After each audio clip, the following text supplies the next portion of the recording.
The theme of the vPub for 2026 is supposed to be about finding happiness at Whisky's side, positivity and fun and grateful things that Whisky brings us.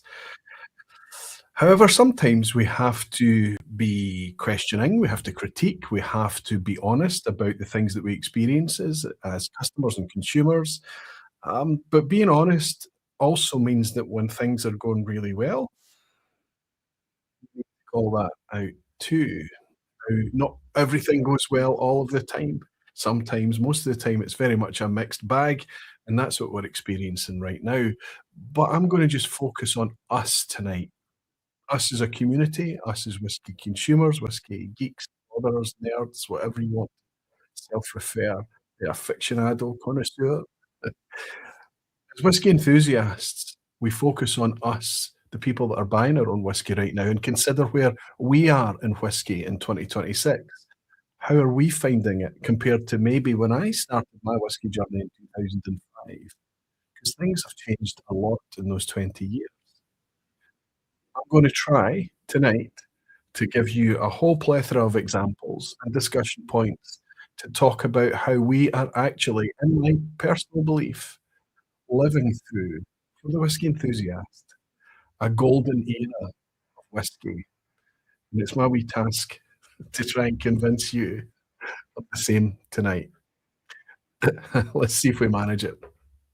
Looking forward to it as always. I'll see you in a second.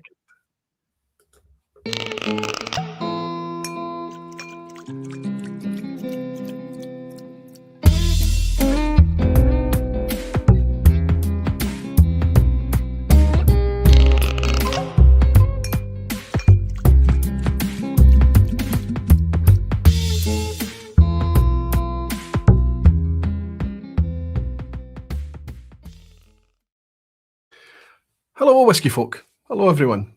Welcome to the vPub. Welcome to another Thursday night. And of course, as I mentioned, we're going to try and keep the theme of positivity and being happy around whiskey and happy about all the things that whiskey brings to us. You know, the endless flavour chase, the endless variety, the endless exploration possibilities, the community, the connection, the friendships, just the ability to check out and enjoy ourselves a little bit, that type of thing.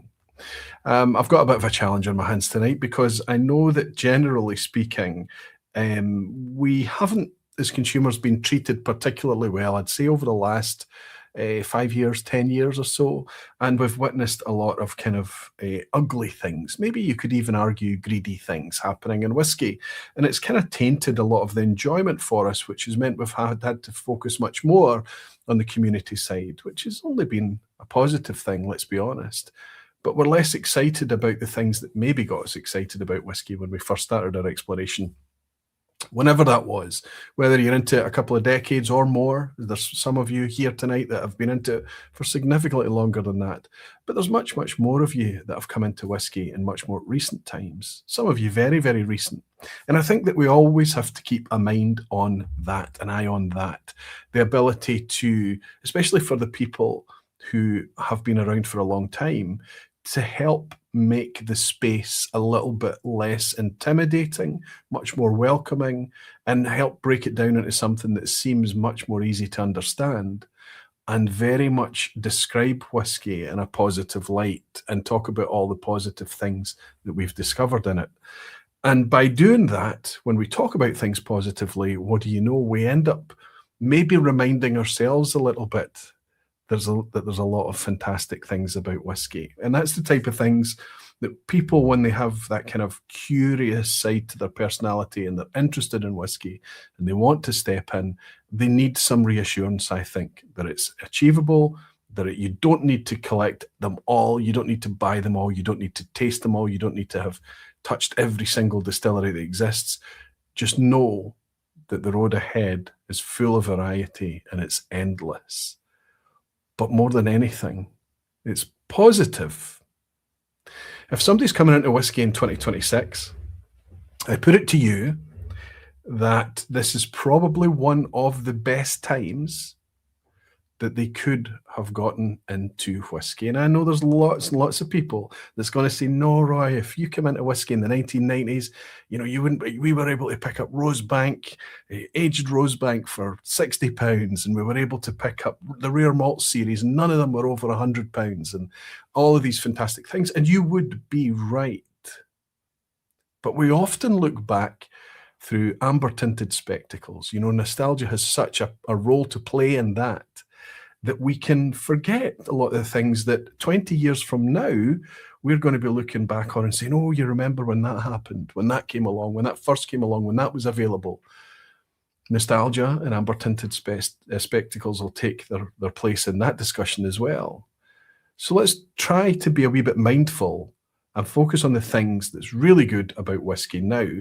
And I'm going to try to suggest that some of these things place us in a sustained period of whiskey's golden era.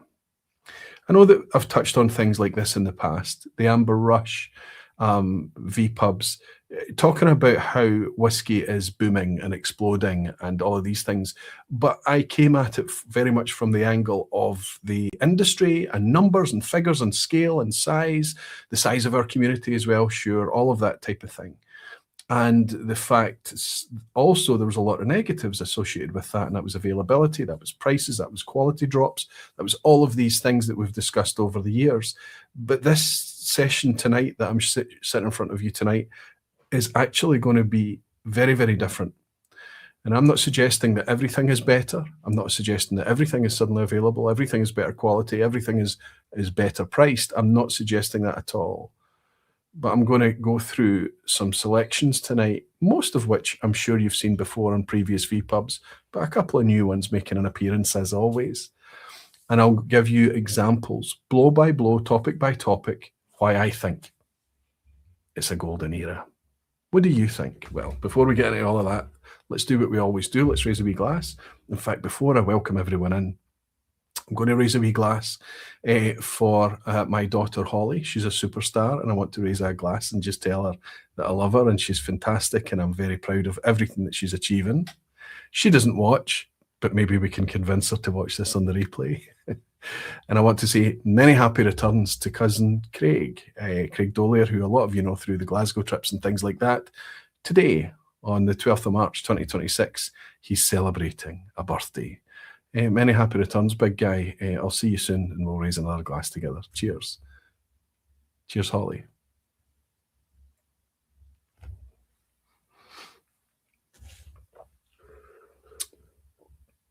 Okay, let's welcome in some of you beautiful whiskey folk and dedicated barflies. How are you all doing tonight? I hope you're sitting there comfortably. How are we getting on for numbers? Okay, well over 200 of you. Well, and nice busy vPub to kick things off. You know why I always go through this and welcome everybody in. It's because I want to welcome the people that are turning up here live, and I think that's a nice thing to do.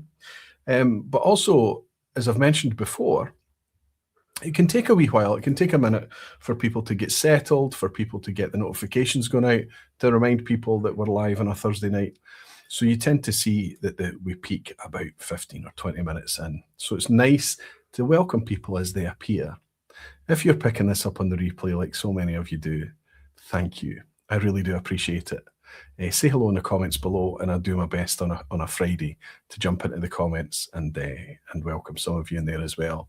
Okay, who do we have this evening? We have the neck pour in. He's saying, good evening, barman. Good to see you, buddy. He's saying, I hope you're doing well. Evening to all the barflies. Good to be with you all. Nice to welcome you, buddy. We've got Seb K in Portugal. Hi, all the barflies. Hi, Chief Barfly Aquaviti. Been a while since I could tune in from the start. Well, it's bloody nice to have you here from the start, buddy. Listen, there's no... the vPub is intended almost to be enjoyed podcast style, right? So if you listen to it on the replay, you can cut it up into chunks and things like that. But I have to be honest, you know, the amount of people that seem to find enjoyment just hanging out for the session live and chatting to each other, sitting back with a dram and things like that. I remember a time where I wanted something like this before it existed. I didn't realize it would be me that was doing it. But I really appreciate it. However you come to enjoy this space, you're very welcome here, Seb, and it's wonderful to have you from the start or whenever. Yes, we're back. He's saying, good evening, Roy. Talking of Never having had it so good. Tuesday night at the Bon Accord was unreal. 40-year-old Glenfiddich was spectacular. Thomas pulling out all the stops before the Bon closes in May. That sounds amazing. Yes, but were you in Glasgow on Tuesday? When was I at the Bon Accord this week? I was at the Bon Accord on Monday. I missed you by one night, buddy. Gav's Drams is saying, hi, Roy, popping in for a dram before your Friday. Fantastic, buddy. Good to see you. Gav, I hope your birthday week last week was good, buddy. Nice to have you in here. Paul Gids is saying, evening, Roy. Go well, kind sir. 0 for 0. Don't worry. There's time for you to correct that for the quiz at the end of the session tonight. I put together a quiz tonight that we're going to do right at the end of the session that was based on a lot of questions that I found interesting or fun, and I think that I try and do that with all the quizzes. But I think the quiz tonight is a Graham Fraser basher, a Mark Watt killer, a Billy Abbott challenger. I think it's maybe a trickier one than usual.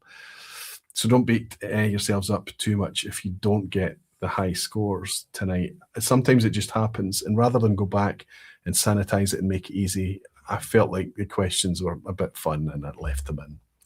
Not quite menno, terrifying, but maybe a wee bit more challenging tonight. I hope you're here for it, Paul. It's nice to have you. And Julian Rickman is saying, even Ryan Barfly's looking forward to another good night in the vPub. Well, I hope it's going to be a good night, Julian. It's already starting off pretty well having you here, buddy. Rick Johnston in San Francisco saying good evening from San Francisco, Roy, and Golden Era Barflies. Remind me, Rick, are you making it to Leith this year? I may have a wee surprise for you.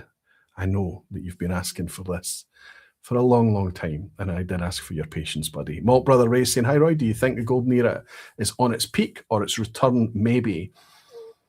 I think it's still part of it. It's still evolving, Ray. Allow me to go through the benchmarks tonight, or the topics tonight, and see how you feel by the end of it. Good evening, Roy, says Jerry Miller. Good to have you in, Jerry. And Gene Kelly saying, whiskey enthusiasts we are indeed. My pace of purchases so far in 2026 is threatening to break my prior records. So much good stuff out there if you're looking for it. That's amazing, Gene. I know a lot of people are starting to admit, confess, share the fact that when they've spent a couple of years maybe kind of choking and throttling back because of the sheer amount of stuff, what's actually making them kind of loosen their thoughts a little bit is not, bizarrely, not so much the softening prices, although that definitely is helping, but softening prices along with a huge leap in appealing releases and variety. I think we're going to touch on it extensively tonight. Justin Wan in Hong Kong, good to see you, buddy. Saying Aquaviti, I came into whiskey when prices was highest. Every day since has been more golden. Love the positivity, Justin. Nice to have you here as well, despite it being the early hours of the morning for you. Jeffrey Byers is saying, I'm home alone tonight, Aquaviti, so I'm here for the quiz. Cheers, Roy. Fantastic, Jeffrey. Good to have you in for the full session. Some generous drams coming in already. One from Glenn Duncan, my pal down in Australia. He's saying, Aquaviti, wishing you, your daughter Holly, and other barflies a lovely evening. Enjoy your drams while I work away. Lol. Those of you that are coming to Leith will get to meet Holly and her sister Phoebe. They're both running a merch stand for me at the festival in Leith on Saturday. It's the 21st, isn't it? So you'll be able to meet my girls there. They're still too young to be behind a table, but no, and they are absolutely old enough to be. They've got their personal alcohol licenses. That's all that's been sorted out and everything. And it's kind of nuts for me to see this happening. I hope they enjoy it, but I know that you'll all look after them. Jimmy Legg is saying, Holly, if your dad is proud of you, so are we. Cheers and well done. Jimmy, that's so nice. Thank you so much, buddy. Danny Hebbington has bought me a dram as well to say, evening, boss. Bonus live for me tonight. Supposed to be at sea today, but job slipped into next week. Slantia. Okay, there's a bonus. Sometimes a wee bonus happening here, there, and everywhere, Danny. Wonderful to have you. Sean Holtgrave as well is celebrating being a member of the Barflies for 24 months, and he's saying, sup, dudes. Sean, thank you very much for being a Barfly. That's clicking the membership button on YouTube to join and sign up as a YouTube member. It's $1.99 a month or whatever your currency may be, dollars, euros, or pounds. And that means that I'll never ask Google for ad money. I'll never split ad revenue with them. I'll never have ads running alongside the content. That's important to me. And the only thing I can give you back in return is all of those channel-themed emojis, whiskey glasses, all the kind of ways to colour up the chat, as well as wee loyalty badges. But I hope you get something out of the fact that there's no ads running alongside the vPub too. Mike Molasses is here. Good to see you, buddy. Good evening, Roy. I'm sadly being bidding farewell to 2017 Kilkerran 8 bourbon cast for me. 11 and 17 was a golden era. November 17 is that, or 11 through to 17? Aquavitae. 2017 Kilkerran 8 bourbon cask. What? I'm not sure if I can recall that one, buddy. But listen, it's Kilkerran. It's going to be golden, isn't it? Andrew Doris saying Aquavitae will be back watching the replay. Hope you're well. Buddy, thank you for dropping in to say hello. I hope you're well too. Rick Johnson is saying, thanks for letting us know who not to follow in the quiz tonight. No, I think you should still follow them. Listen, I'm going to raise a wee glass to say Glenn Duncan, Jimmy Legg, Danny Hebington, Bobby. I've just missed that one come in from Bobby in New York City, it looks like. Bobby's saying, cheers to Holly, lucky you for having a whiskey geek in your dad. Cheers, Aquavitae. I don't think she appreciates that much, but maybe one day. Bobby, thank you so much. Danny, Jimmy, Bobby, and of course, Glenn, thank you all so much for your generous drams. Can't wait for next week, says a grain of malt. That's James coming over from Sweden to join us in Leith. It's getting exciting. We're all looking forward to it, James. Looking forward to seeing everyone.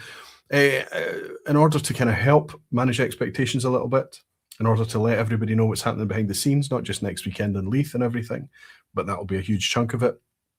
Anybody that's supporting me through Aquavitae Guardians at aquavitae.com or my patrons over at patreon.com, although the focus is now on aquavitae.com.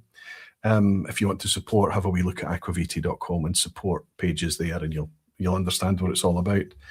But on Sunday night, for those supporters, I'm doing a lock-in, a monthly lock-in that I do. It's just them, and we sit here on a Sunday, and there's no theme. It's the opposite of the vPub. There's no theme at all. And I just let everybody know what's happening in the background and what to expect going forward with regards to events and bottling and things behind the channel and stuff like that. So mark your diaries, everyone, if you're interested in hanging out with me for a session on Sunday evening. I'm looking forward to it, and I'm looking forward to sharing all the behind the scenes.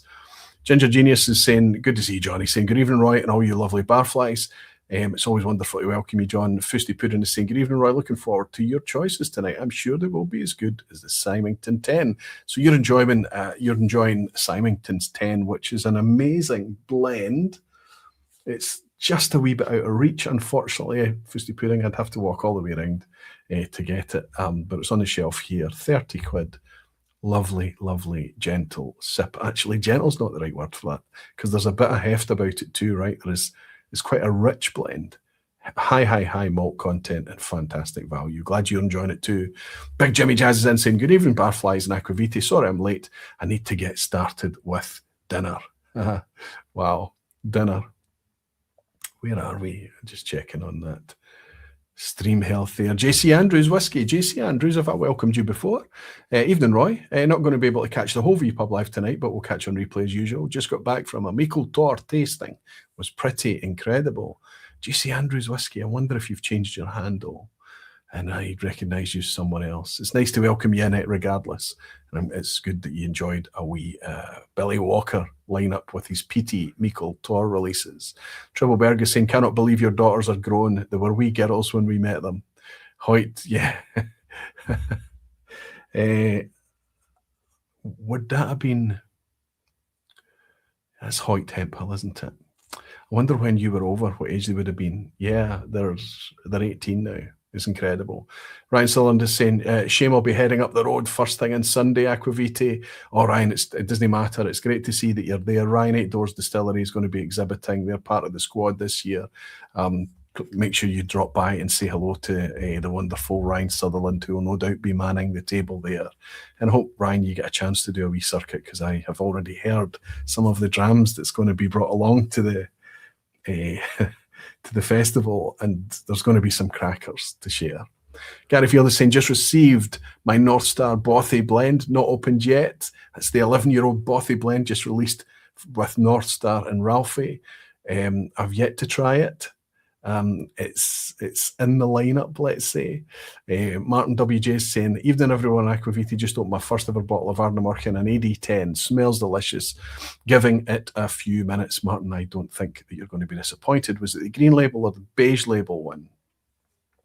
Danny Keenan is saying, hi Roy and all the barflies, got you on the TV in the hotel room in Williamsburg. That's amazing. You're casting me to the telly. Trippleberg is saying, I hope it's not an HD telly, Danny. Trippleberg is saying 2018. Wow, that's incredible. Absolutely incredible. Cheers, everyone. Welcome. Whatever I'm going to share with you tonight, I'll caveat as I always do, it's my picks, it's my choices. But I hope that you're able to see something in each of them that is a harbinger of where we are in whiskey now and a potential a marker of where we are just now and a potential harbinger of where it's going in the future. Very generous dram from Rick Johnson. On a more serious but heartfelt note, wanted to raise a toast to the amazingly brave Glasgow firefighters for all they did this week. Yeah, I'm quite amazed. Cheers everyone and welcome. And thank you, Rick, for your kind thoughts. I'm amazed at just how much of so a fire caught hold in a shop in Glasgow, and it took out one of the 19th century buildings. Iconic building. If you've ever come down West Regent Street, looking at West Regent Street, isn't it? Renfield Street, West Regent Street, sorry. And you would look down to the bottom and you'd see a huge iron brew ad and a lit up LED, or probably wasn't LED back then, but Bell's advertisement and things. This building was iconic, right in the corner of Central Station. And the fire took hold and just kind of gutted the building. It's a disaster. There's really not much of it left. And this made international news. I had messages coming in from all over Europe. I had messages coming in from Canada and the States. And people just saying, well, what's going on in Glasgow kind of thing. That was last Sunday night. It's kind of heartbreaking to see. It really, really is. These are the types of buildings that will never be built again. And they'll never be built again. Alistair Gray saying, sipping a new 16-year-old Speyside from Little Brown Dog. Finally, a decent dram from Speyside Distillery. Thank you, independent bottlers. I've had one or two fairly decent drams from Spey, unofficial bottlings under the Spey banner, but oftentimes they were a wee bit young and they kind of under-delivered for a lot of the community, I understand, Alistair. But it's nice that you've got one from Little Brown Dog. Little Brown Dog will be at Leith next week as well. Anyway, let's get on with it all. Fantastic to welcome you all. Let's talk about how I think we are living through a whiskey golden era. Cheers.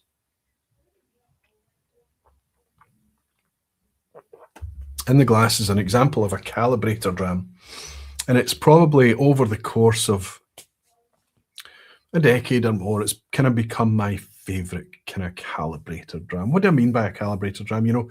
Something that is reliably consistent year after year after year, comes from a distillery that's big enough with a deep enough stocks to give a really consistent product.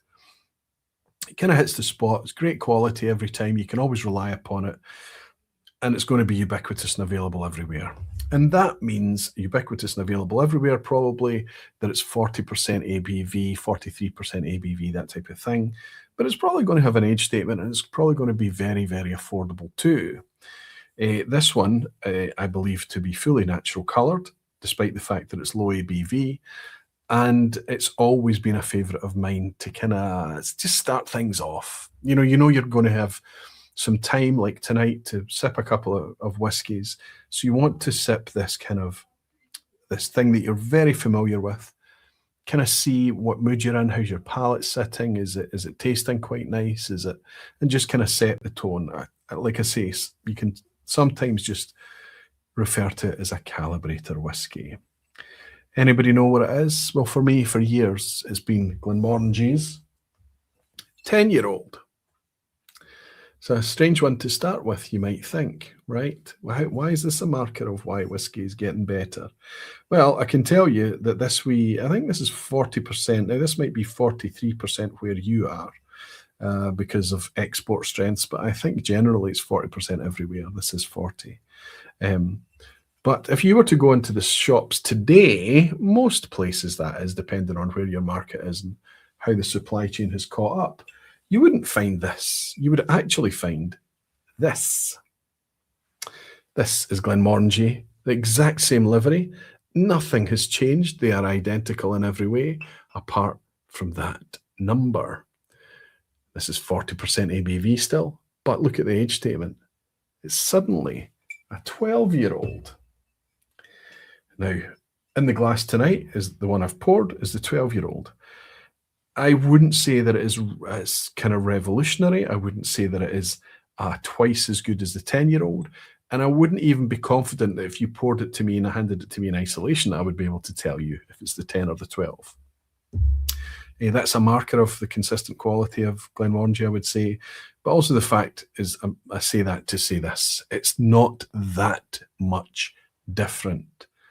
But it is absolutely better. And if you sit with it long enough, there's enough subtle improvement in there for you to be able to pick it out, to the point that if you were sipping two side by side, I think you would have a good chance of picking out which one was the 12. But how is that a marker of a golden era of whiskey? Well, sorry, we've lived through the era now of all the kind of ubiquitous whiskies, such as the Glenlivets as a great example, that lost their age statements. So Glenlivet 12 suddenly became Founder's Reserve with no age statement. And that wasn't because of we're doing this and this and the casks are different. And that was purely about stock availability, about trying to meet a price point, trying to keep up with the demand.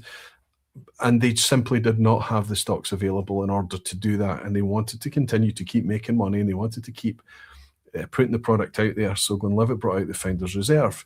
Now, actually, what it did, despite the fact that we all rebelled against it and we raged against this thing and we were really upset that it lost its age statement, Founder's Reserve has actually been a super successful product for Glenlivet. They've managed to bring along something that's been really quite inexpensive and done very well.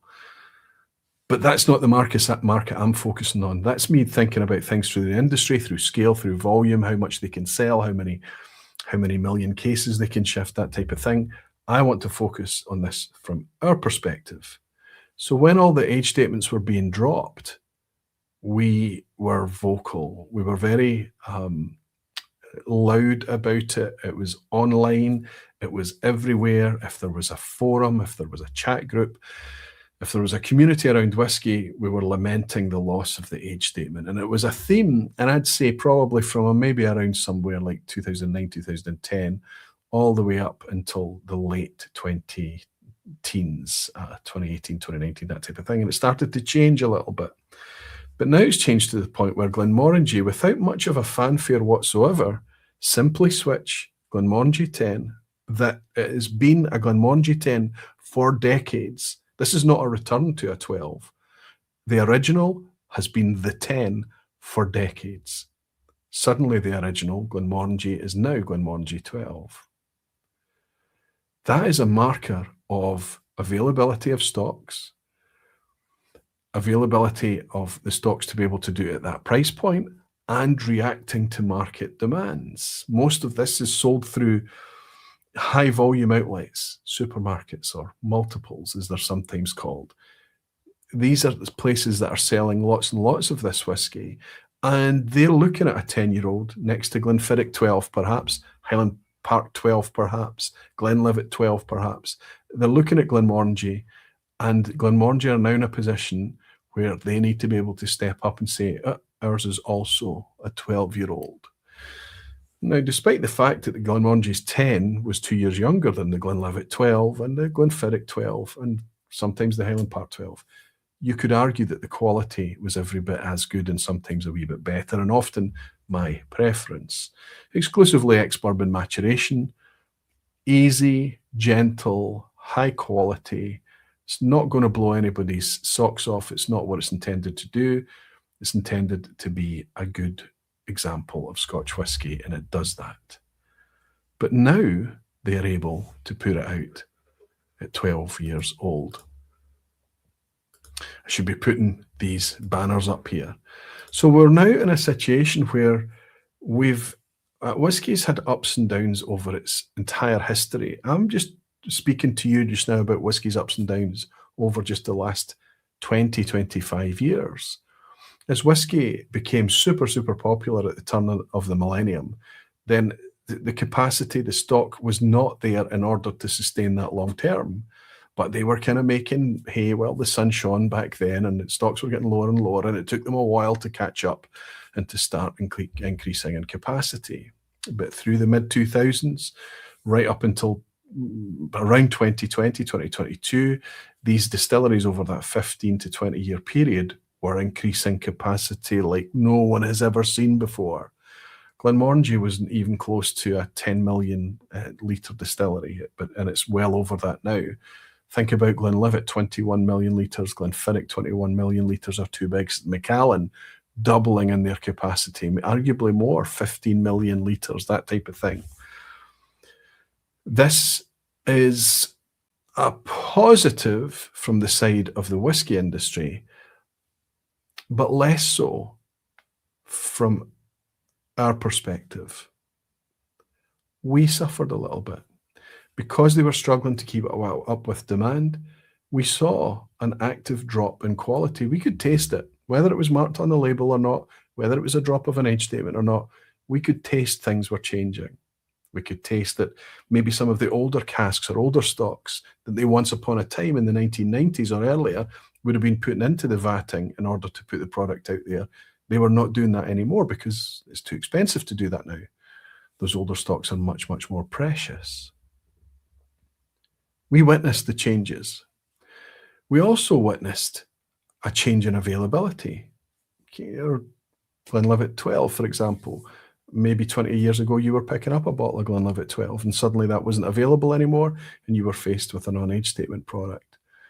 So while whiskey was on a measurable boom, absolutely everything's going great guns in the right direction, generally, I'm speaking about the industry. Our space noticed a difference. No, what did we do? We worked together as a community to find where the good stuff was.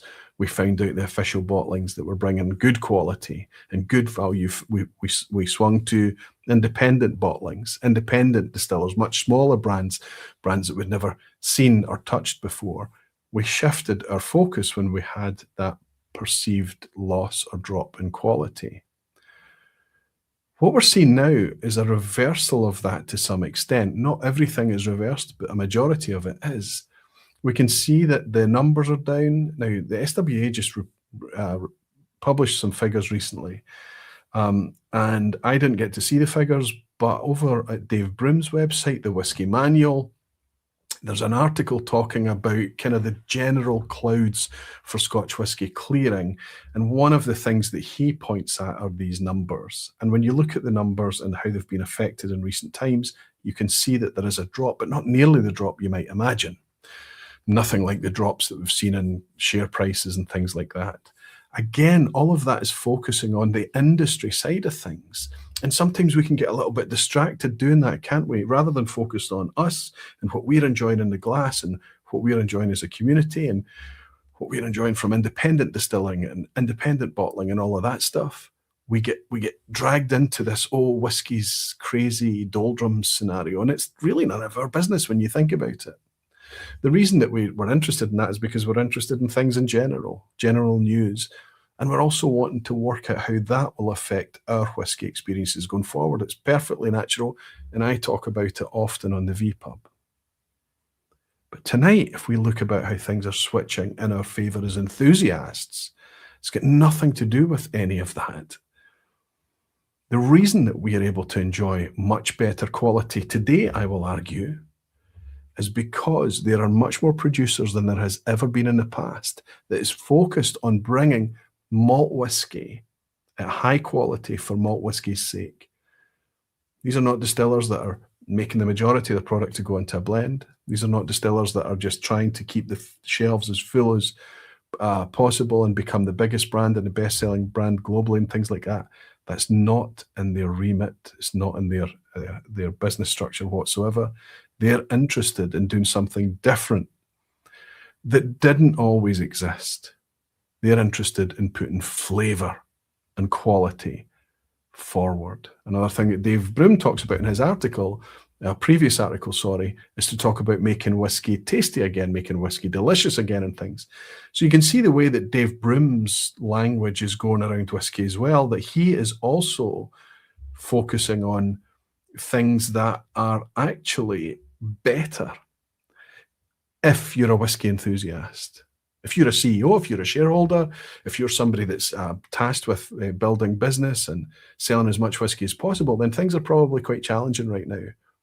If you're a whiskey enthusiast, if you're a whiskey geek, if you're a flavour chaser, I hope the examples that I'm going to share with you tonight are going to be very, very positive and reassure you that things are good. Whiskey's ups and downs are a constant. It's always going to be like this. But whiskey is not one big amorphous blob. It's not the same thing. Whiskey is made up of a complex pattern of different categories and styles and corners and segments. And we make up a very small part of that.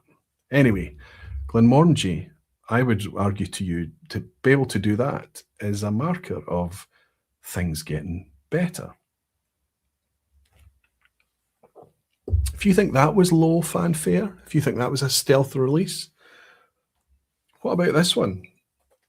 This has also been on the vPub before. In fact, this was fairly recent, either early this year, maybe late last year. I think it was earlier this year. But we've got two classic laddies here. I'll try and turn it to the same way. Two classic laddies, okay? The one in my hand here, you can see, is 10 years old, which replaced the one in my right hand here, which was a non-age stated classic laddie. So we were left to guess what the makeup with this, 7, 8, 9 years old, that type of thing. But obviously, in the exact same bottle, I mean, at 5 paces, you can't tell whether it's a 10-year-old or the non-age stated one. If you stand back and you look at these, it's the same product. You have to pick it up and look at it to see that 10-year age statement on the bottle. And yeah, it's round that side. And then you can also take in the fact that nothing else has changed other than the age statement. We've still got a 50% ABV bottling strength on there. And I have to say, take what I've said about the Glenmorangie, how different or similar it is between one and the other, and apply it to this Bruichladdich as well. If you're going to rake through the shelves or refuse to buy a classic laddie because you're waiting on the 10-year-old to come out, I would say that it's probably not worth the anxiety. Just go out and get yourself your favourite Bruichladdich if you want to, because while there is an appreciable uptick in quality and engagement and flavour and richness and things, it's a bit like the Glenmorangie. In isolation, I don't think you'd be able to appreciate it. It's only when you do the geeky thing I did in the vPub a few weeks back, where you pour them alongside each other and you actually sit in quiet, clean environment, and then you can perhaps detect the difference between the two. What's more important here, however, is that reassurance of quality. Whereas in the non-age statement one, we didn't know if it was dipping down to 7 years or 6 years or what age was in it. I'm just guessing. I've no idea what age stock made up Bruichladdich classic laddie ever. But now I've got an idea, and so do you. That is a huge step up in quality of experience, confidence in the product, confidence in their stocks, confidence in their business, and it's at the same price. This is critical, because when we lost our age statements 10 years ago, 15 years ago, the price for the non-age statement stuff was the same.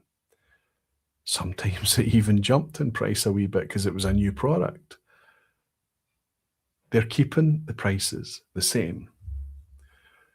Bruichladdich, the classic laddie, and it may not be in your market yet at a 10-year age statement, but it's getting there.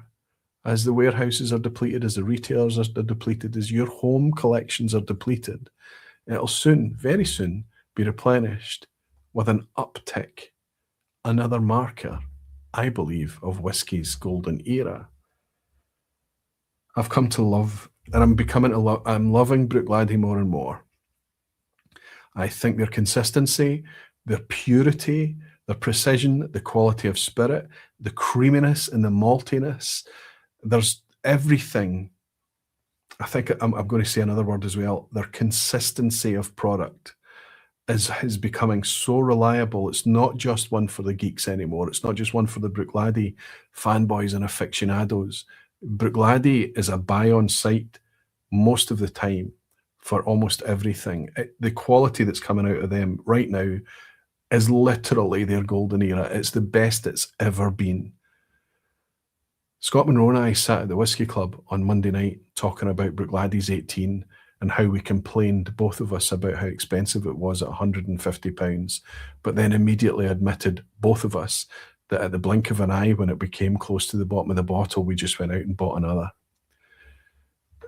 The Bruichladdich 18 is so good, and it is such a good example of the quality that's coming to us from Bruichladdich. Let's go back to the golden era of when we could buy those Rosebanks at 60 quid and the rare malts for less than £100 and all of that kind of thing, the 90s, the late 90s. Bruichladdich is lying in a state of rot and decay with a security guard on site and locked gates. The golden era is not a way to describe all of whiskey. If we look through it from our perspective, those late 90s, we hadn't even started to realize how good things were going to get. 2000, 2001, 2002, we start to see Bruichladdich cranking back up into life again, and we start to see releases falling from the stocks on hand. At first, it's scattergun and crazy and complex, and it's erratic. There's no consistency there. There's no purity. There's no...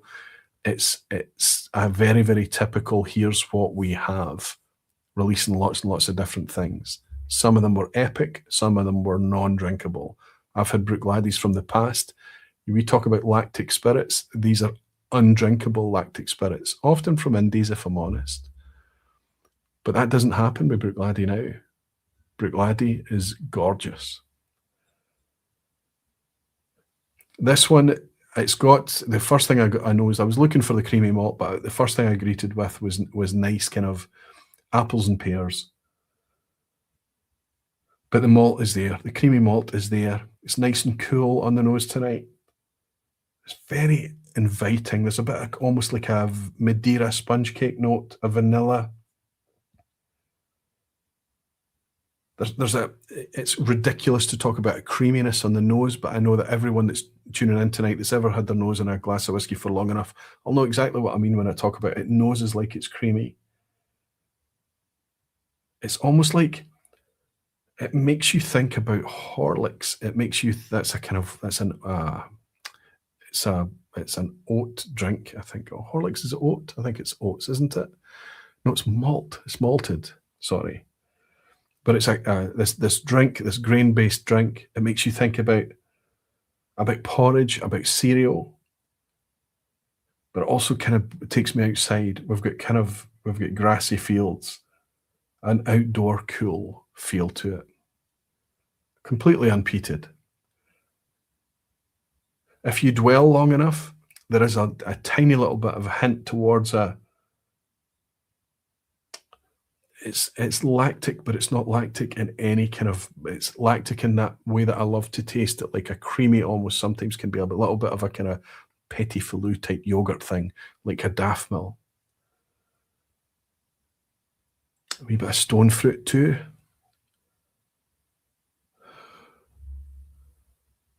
Cheers.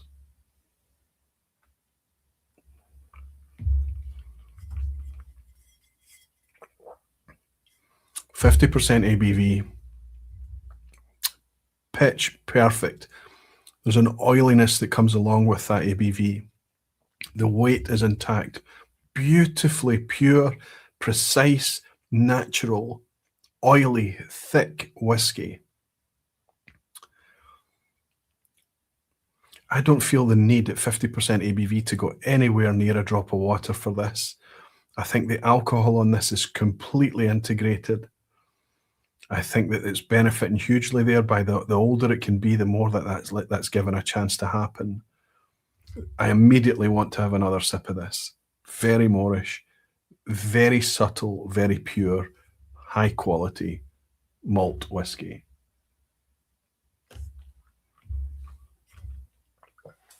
I wonder how many of you are seeing the Bruichladdich 10 in your market already.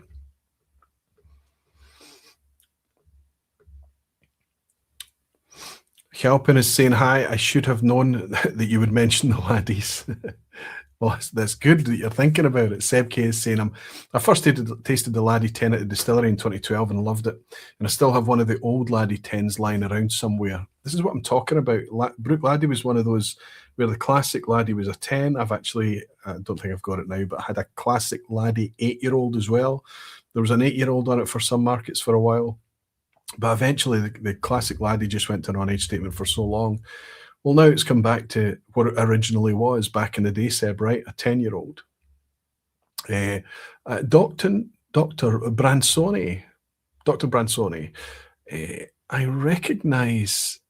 I feel like I recognise the icon, but I think it's a brand new name. Bruichladdich have always let you enter the bottle code and see the age of the youngest barrels in the batch. My last one had a bit of 6-year-old stock in it, but no complaints on the quality. You're absolutely right. The transparency has always been there. By the way, Bruichladdich was one of the trailblazers for such transparency through their code system. It wasn't something that I bothered to do often, but if we talk about a company that's transparent, if we talk about a company that puts ethics first and foremost, they're a B Corp company, let's not forget, then we need to talk loudly about the achievements of Bruichladdich since the reopening. Nice to have you in. And I agree with you, no complaints on the quality, especially these days. Ginger Genius is John is saying, tried the classic Laddie side by side after you did, found the 10 different in a good way, no complaints. Again, just another wee harbinger of things changing for the future. Reb Mordecai is saying, good to see you, Reb. He's saying the Bruichladdich organic barley was my favourite whiskey of 2025. I have to say, the Isle of Barleys, the organics, and this is we're almost getting ahead of ourselves here. But Reb, you bring up exactly what I'm talking about and what I'm going to have the opportunity to talk about tonight. Back when we were enjoying our 10-year-old classic Laddie just before it changed to an on-age statement, we weren't really dreaming about the fact that we could have organic released at the same time as Isle of Barleys, released at the same time as all the micro provenance, released at the same time as of the realization and rebirth of a Port Charlotte as a brand, released at the same time as the Octomores, the crazy experimental, super high ppm phenol content, crazy bottles, all of that stuff. All that output and lots and lots and lots more. That's just from one Isle distillery. Incredible. About horchata. Is that a drink that you have? Is that a malted drink that you have, Jimmy? James DeJulio is saying it is a golden era. My credit card has to be gold also. Fortunately, that's something that we can control. You know what, the decisions that's made on the industry side, we're always just going to be left to make decisions on the back of it, but we can control the level of credit card that we have, James, and how much we use it, right? Could you give a wee shout out, says Arnie, to our insanely generous friend Daniel Key. How amazing are whiskey pals, sitting here to taste a birth year Little Mill thanks to the great guy. Daniel Key is one of the most generous guys you'll ever meet. He's always got a kit full of treasures on his person. I've never seen him without absolute bangers in his bag or his pockets or whatever it may be. But on Monday night at the Glasgow Whisky Club, he was sharing around a 1997, I think it was. Would that be right? Arnie, am I making a mistake, buddy? Little Mill. And when he found out that it was Arnie's birth year, he sent him home with the heels of the bottle. Brilliant gesture. To you, Arnie, and to our mutual pal, Daniel. Big Daniel. Cheers. Order to saying your lactic description of Laddie has made me try some of my beer barley 2013. Plenty of baby book in that bad boy class. So you're enjoying that style. I have had some Bruichladdich from back in the day, as I say, from independent bottlers that have had that. I mean, it's one of those things that it puts, if you've never tasted that in a whiskey and you taste one of those, suddenly you become instantly sensitized to it and you start to look for it in other things. I've found it enjoyably found it in Bruichladdich since. I've enjoyed it, often enjoyed it in Daftmills, Bladnochs, Bushmills, some other distilleries too that'll sometimes express a wee bit like that. Klitzestein just appeared on shelves here in Germany a few days ago. I'm glad to grab another bottle of the classic laddie. Horchata is the eggnog of Mexico, made with rice, I believe, says Jimmy Legg. Aquaviti, you have eggnog in Scotland, and we don't really, is it similar to Advocat? I've always figured it looked a wee bit like Advocat to me, which is basically a liqueur made with eggs and booze. Anyway, that's our Bruichladdich. I have to say it's very Moorish. It's one of these kind of, it's not that it's got a particularly drying finish. It's actually a slightly juicy finish to me, but it leaves your palate to the point where you just immediately kind of want to go back and have another wee sip.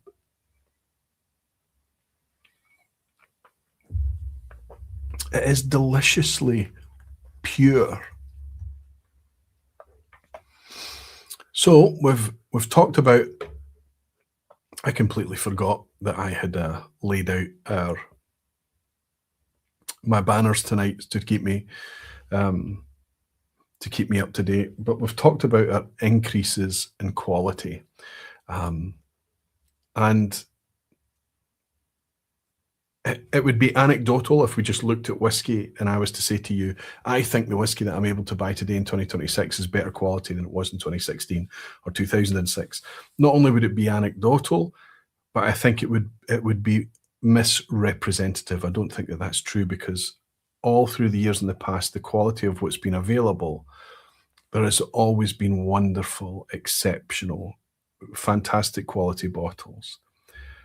But these bottles I've just shared with you there, the standard Glenmorangie, the standard entry-level Bruichladdich, these are significant steps forward in quality that we can, it's not anecdotal, it's literally printed on the bottle.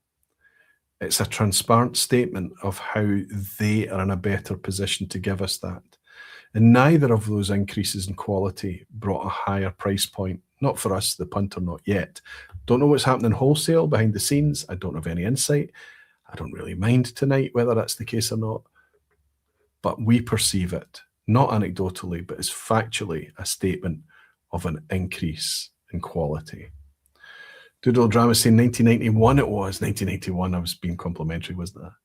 I'm close to middle age this year. Not at all. Not at all, Arnie. You're only as old as you feel, right? Yes, we're back. Saying we're looking forward to Bruichladdich Day at Fisheel. It's always great fun, and one of the few days the locals really enjoy too. Yeah, they've always got music on in the courtyard. It's always great fun. You can let your hair down a wee bit and enjoy it. It's a fantastic time. I hope you enjoy Fisheel at the end of May, Jesper, when you get over there. So what about if we've seen an increase in quality? What does that mean for availability? Have we seen an increase in availability to go hand in hand with that? Well, again, I could sit here and I could bang my gums and I could suggest to you what I think I've experienced in terms of what's available to me. And I have to caveat, I have to just talk about what I see. I don't know how the German market's going. I don't know how the Canadian market's going. I don't know how the New Zealand market's going. Taiwan, wherever it may be. From where I see, I can see what's happening. But I suspect that maybe, especially if I'm talking about Scotch malt availability and Scotch malt provision, that type of thing, and supply, there's a good chance that what we see here might actually ripple out in a majority of cases. But it's often the case that export markets get something first, and it can make its way back here. So we always have to caveat that the markets are different everywhere. I think the discussions that I'm going to be having with you tonight, though, are so kind of broad from an enthusiast perspective that we're going to be talking about things that, if they've not happened with you already, I think it's coming. I think it may be happening. Dave W. in Australia, he's bought me a generous dram. Thank you very much, Dave. Is that the first time I've welcomed you tonight? It can't be. Maybe you're in here under a different name. No comment or anything, Dave, but a generous dram, buddy. So I'll raise this wee almost final sip of Bruichladdich and say sláinte to you and thank you very much.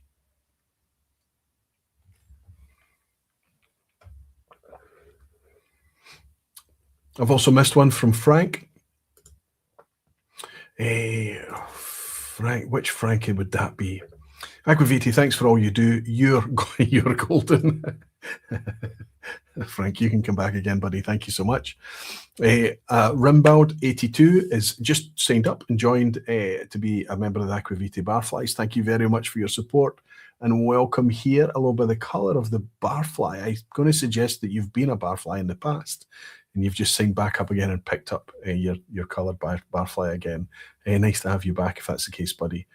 And my pal Ben, Whisky with Molly, superstar Ben, celebrating being a member for 53 months, saying good evening, Whisky folk. Good evening, Ben. It's nice to have you here, buddy. It's good to welcome you in. Thank you for supporting me for 53 months. Incredible. So how can I not just speak to you anecdotally, but give you examples of how things are better? Why is availability better? I'm actually a wee bit spoilt for choice with that. I've got a bunch of bottles over here, and I'm not going to be able to go through them all, I don't think, but I'll try. But I'm going to have to mute the mic because I've got some Good Spirits Company purchases here wrapped in the white tissue. And as I unwrap it, it can be a bit noisy in the mic. But we're going to do that tonight because I was able just to walk in, pick these things up on the shelf, pay the price, and walk back out again. The way whiskey was when I first discovered it. The way whiskey was for years for me. Allocation and queuing up for things, that's a very, very recent thing in my whiskey journey. Yes, it started to happen before COVID, don't get me wrong. It's not all a pandemic scenario, but the pandemic, the COVID years exacerbated it in a crazy, crazy way.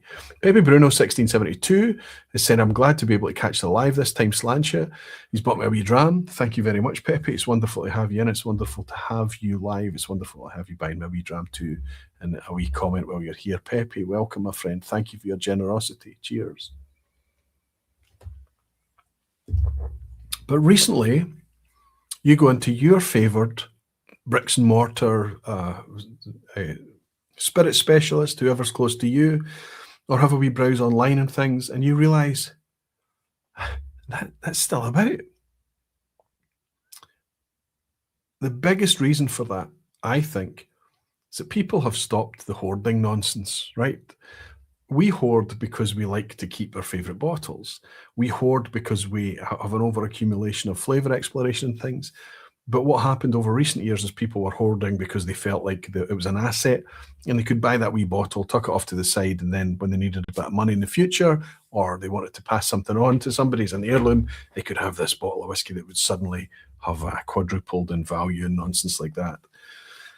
And while it did happen, it was a very kind of flash type thing, and a lot of people are sitting there with stuff on their shelves now and their house is filled up with things that they're wondering if they're even going to get what they paid back on it. And that's certainly a bubble that has burst. But with the best, and I don't want to offend anyone, I don't want anyone to lose money and things like that, but yeah, it was obvious it was going to happen at some point. I never got involved in that because that wasn't what whiskey was for me as a kind of passion attraction. For me, whiskey was all about flavour. It was what was inside the bottle. It wasn't the bottle and its value. So I never got involved in that side of it. And I kind of look at it now and I decide that I don't feel sad that people have lost money through cynicism or trying to profiteer and things like that. It took a lot of effort for a lot of these people. Don't get me wrong. It wasn't just roll out of bed, buy bottles and sell bottles again. It really wasn't. However, that's not what whiskey is for me. And I don't think that whiskey's health is going to be preserved by being treated and handled in that way. It's a very, very short, it was always going to be a short-term thing. So does that mean that we can now roll into our favoured specialist and pick up bottles? I think we can. I'm going to give you a couple of examples. Keith McKenzie's in. Good to see you, buddy. He's saying just getting it now, so you don't need to look for it later. 10 out of 10 in the quiz. Claimed. Good luck, buddy. Good luck. Duder Court. Mike, good to see you, buddy. He's saying hoarding for special occasions and learning I'm not special enough to catch up. That can happen. Hoarding for ourselves is a wee bit different. You know, hoarding because you're a geek and that type of thing. But hoarding simply because you want to listen, if you can make easy money out of something and it's probably not harmful if you are kind of buying and selling here and there. But if you are buying in bulk and you're hoovering up everything and you're keeping it and then you're trickling it back into the market, like a ticket tout might do with tickets, they were the people that come into whiskey to do that. And we all suffered from it. The industry suffered more than anyone because they are now, the hangover that they have from that period is difficult. Whisky with Molly's saying 6 years ago, 2 of the earliest bottles I bought were Highland Park Fire and Ice as an investment. They are cheaper now than when I bought them and are still not opened. At least you can be pragmatic. Maybe one day you'll open them. I never even tried Fire and Ice. I can't even tell you if it's worth opening, buddy. They were expensive when they came out. Okay, do I need to mute the mic? I'll mute the mic for the tissue unwrap.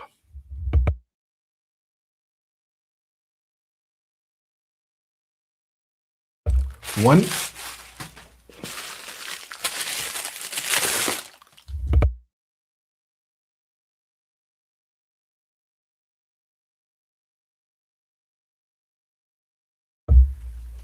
Two. And as a dram comes in from Stephen Wilson, just because, thank you. He's saying, Stephen, thank you very much. Thank you, buddy. A wee like for that and a raised glass as well. Thank you, Stephen. Canada, you're in Canada. Cheers to you, buddy. Sugar Kitty is in saying, Akaviti, that's an ASMR moment lost. Oh, I'm sorry. I tell you what, there's one more tissue to unwrap a wee bit later tonight. And when I take the tissue off that one, I'll keep the mic unmuted. So I walked into the Good Spirits Company for a completely different bottle, for a completely different reason, for a future topic on the vPub, and these are just sitting on the shelf. Now, what's amazing about both of these bottles, you probably saw that they're both J&A Mitchell bottles, is that both of these appeared in 2025 for the first time. These were new releases from J&A Mitchell, from Springbank, and they vaporized. They disappeared very, very quickly. And that's for two reasons, because people are still chasing Springbank. It's just the facts of it. And they were new releases from Springbank. So they had a lot of hype, a lot of excitement, and a lot of curiosity around them, and they disappeared quite quickly. I managed to get one of these in 2025, this one here, but this one on the other side, I got nowhere near it. I did get to taste it, however, and I thought that's better than I expected. If that ever appears, I'll buy a bottle. So here we are with the 2026 release for both of these, and they're just sitting on the shelf. They're not tucked away with a label hanging around the neck of somebody who's bought it in advance or put aside or allocated, excuse me, under allocation. These were just sitting comfortably on the shelf. I almost felt guilty grabbing them and saying, can I have these? One of them actually had more bottles sitting behind them. So we have the 2026 release of Springbank's 5-year-old 100 proof, 57.1% ABV, of course. This is imperial proof we're talking about here. 5 years old and 50 quid, 55 quid, something like that. And this one here was just around about the same price, I think. This is also 100 proof, but this is the Longrow 100 proof. So you have to imagine this is kind of, in some respects, the type of thing that's replacing maybe our Longrow Reds back in the day. It'll actually tell us what this is matured in on the back, I think. Yeah, I just took the tissue off it tonight, as you can see, so I didn't really get a chance to read this. No. It talks about natural colour and things. It does say on the back that it's batch number 2, this one. So you can see I've just picked it up last week. I think I picked this up, or was it earlier this week? No, last week. I think it was last week. So yes, both of these are 57.1%, 100 proof releases from Springbank. It's up to you which one of these I open. I know which one I want to open because it would be nice to kind of connect with this year's 5-year-old. So I think that's probably where I'm going to go tonight. Then maybe a wee bit later, if we've got a bit of time, I might crack into this one as well. So if we talk about availability, I know that that's quite a soft, easy target for me to go for. It's probably going to cause a lot of response from you in the comments, because a lot of you are still being gouged for your Springbanks. If you do find them where you are in your market, I don't just mean far away places in the States, Canada, that type of thing. I'm speaking about Europe, much closer to home. Some UK retailers are a bit cynical with it as well. Springbank is still one of those that's ripe for people treating it badly. However, it's changing. If I can walk in and pick up something that last year was vaporized and just be able to pick it up after it's been on the shelf for close to a month. These came out at the end of January, some places the start of February. This has been around for weeks. Now, before people think that is a negative thing, and oh, the demand for Springbank is gone, and oh, the whiskey market's collapsed, the bubbles burst, we need to go back to 2014, 2015, when that was normal for Springbank. It was not available on the shelf all of the time. You couldn't be guaranteed of just walking in and picking up a Springbank. It didn't work like that. But when the Springbank delivery happened, it was going to be in stock for a little while. It wasn't a case of continual queues, scrums, allocation, ballots, fighting. It wasn't. So we have not moved back to the market's collapsed, the backside's fallen out of it. We've moved back to sanity. And Springbank will always be a batch-made product. Even the 10-year-old, even the Longrow peated, the non-age stated Longrow, even Hazelburns, the 10, when we see them, it's a very rare thing now.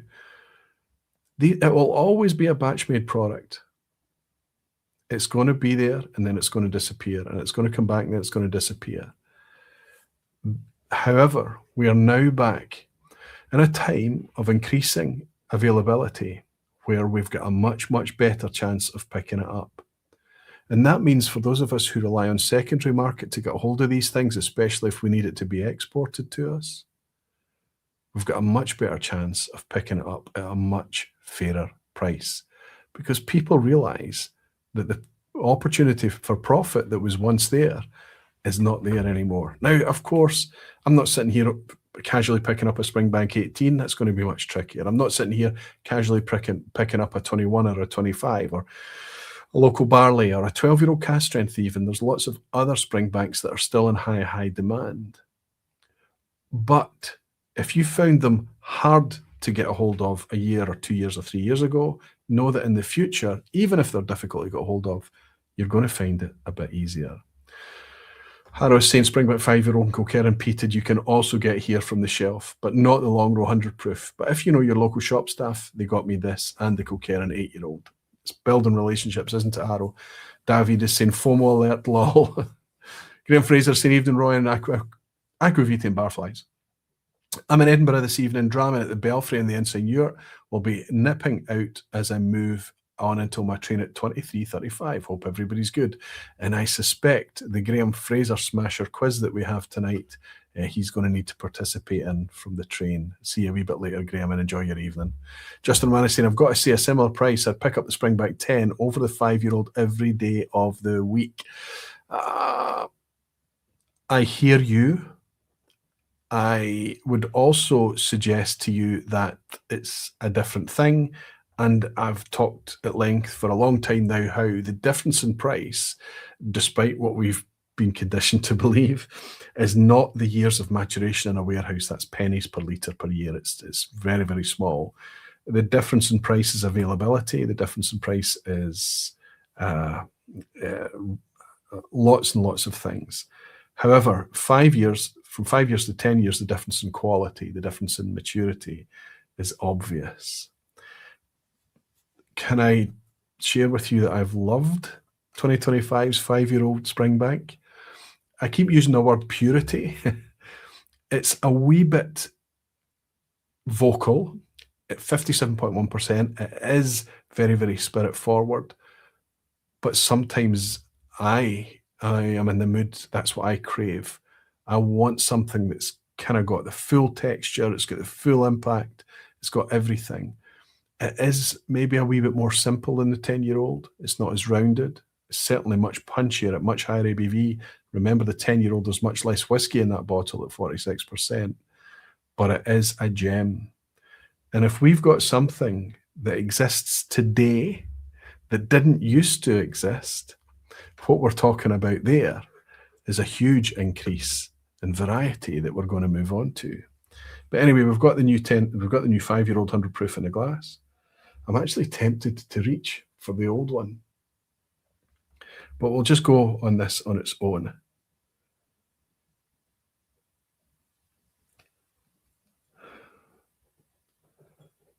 So after what I've just said, I'd kind of built myself up to what I was going to nose in this. I think the 2025 nosed in my memory like a 5-year-old. This is not nosing like a 5-year-old at all. I don't have the same loud vocal alcohol presence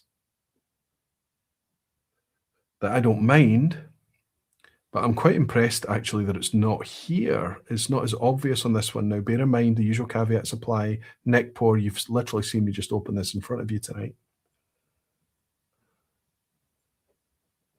So we've got lots of Springbank elements in here. We've got that kind of almost slightly sour, funky, mulchy, farm. There's actually a wee hint of an almost kind of slight vinegar edge. In a nice way, I don't want that to come across like a fault. But a sweet vinegar.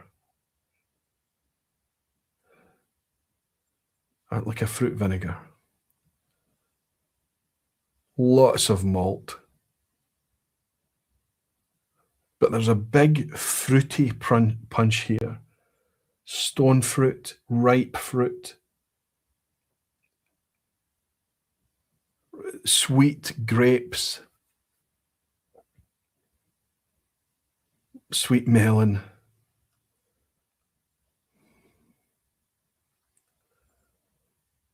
Some kind of dry things going on too. Like, so this, where last year's, I feel like in my memory exists as being a little bit of a slightly more simple Springbank in a good way. This is actually, it's a wee bit challenging even on first crack. There's some complexity here. There's a roundness. There's a maturity to this that I wasn't expecting. Bit of toffee sweetness now, a bit of caramel, a bit of oak maybe coming in. Okay, I'm desperate to have a wee sip of this. Cheers, everyone.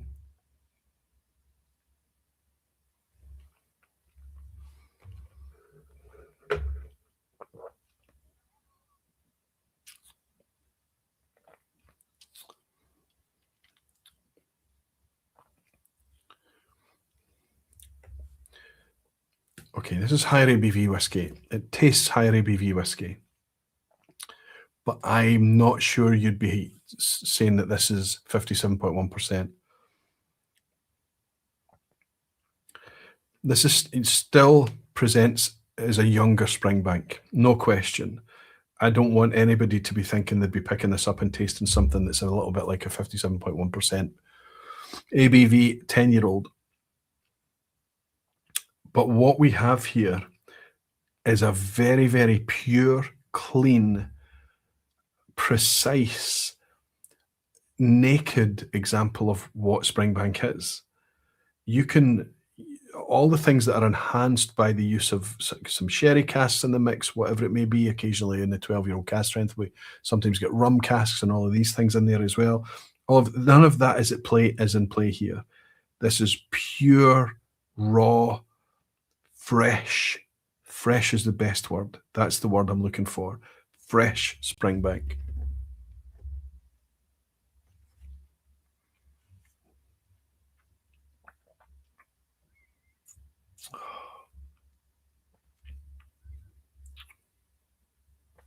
and it's tasty.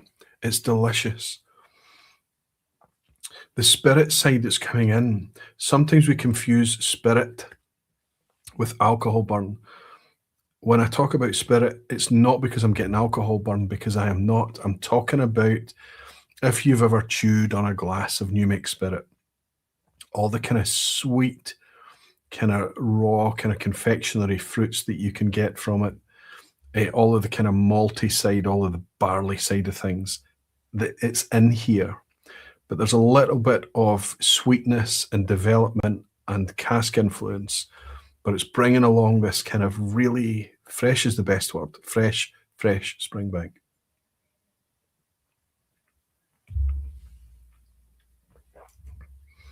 Dense, thick. I hesitate to use the word fat, but it's on the fatter side of the spectrum. Warming, a little bit of kind of clove, spice, star anise type vibes as it leaves, consistent with ex-bourbon in my experience. Delicious. 55 quid all day long. Gus PW saying I also managed to get both of those. The Longrow was on the shelf at Whisky Exchange along with a couple of Springbank 10s. So this is it. This is it. Whisky Exchange. This is not just Glasgow. Chris Everwind is saying Springbank has such huge gravitas and reputation. Have you done the Springbank 5 blind to try to remove the Springbank fanboy bias, in your opinion? Just curious.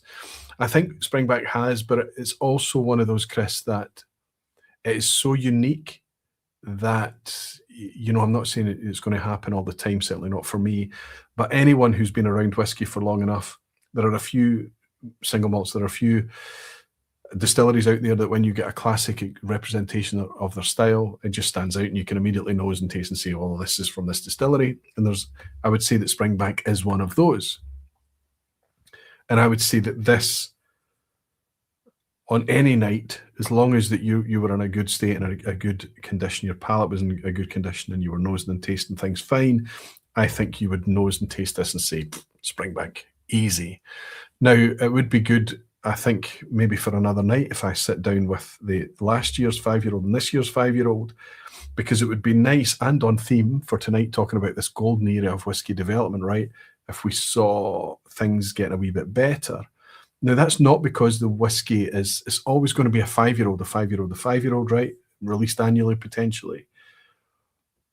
But they're drawing from ever widening and increasing stocks. How does that change things? Well, it means that when they put the vat together, they're maybe going to be able to choose much more mature stocks to make the vat together from a larger breadth of stock and leave the others a bit more time, another year, 2 years or more, to mature further.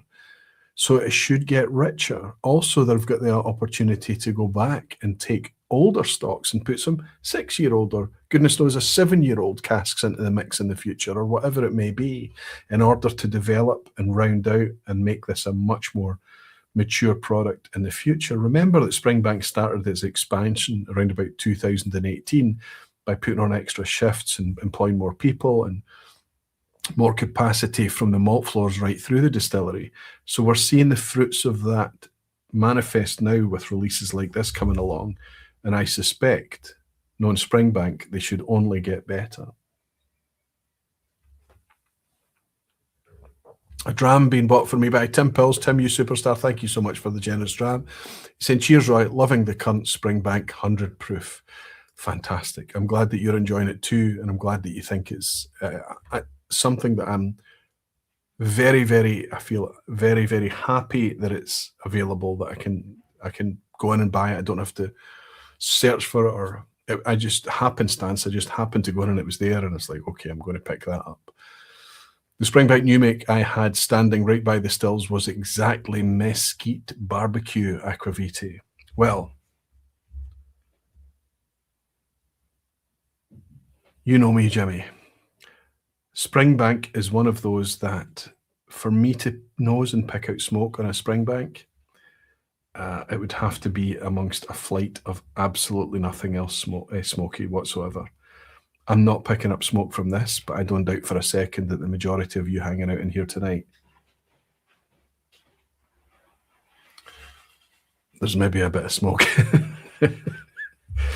Okay, that's because I'm literally looking for it. But I think a majority of you that are hanging out in here tonight would probably pick it up much easier than I would.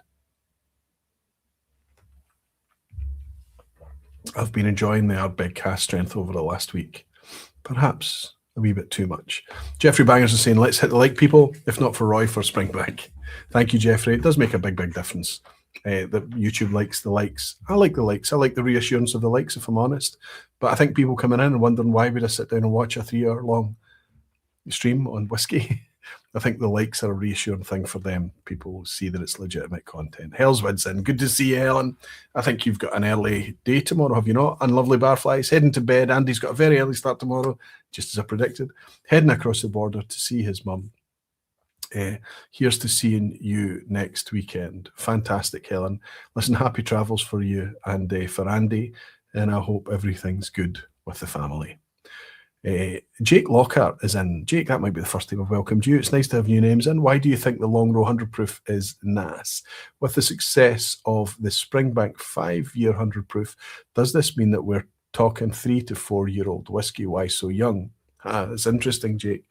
It's the reason that this is so young as well. Now, remember that Springbank has continually built on its success year after year after year. And as somebody mentioned on, I think it was Chris Everwind was talking about his sheer reputation. And with that reputation comes demand. And it means that it's been abused in certain quarters. Availability is very, very sparse. And when it is available, the price is too high. The demand continues to increase. And it's difficult for any distillery to catch up with demand when there's such a long lead time from distillation to a mature product. But a small independent distiller, such as Springbank Distillery, it's even harder. When so much of it is manual, literally handmade whiskey, in the case of Springbank, is harder still. So their ability to increase capacity without physically changing the way they make their whiskey. I mean, they could just get rid of their malt floors, right? And just buy in loads and loads of barley. They could just run their stills a bit faster, shorten their fermentation. They could run 24-hour, 24/7, all of these things. They could increase capacity.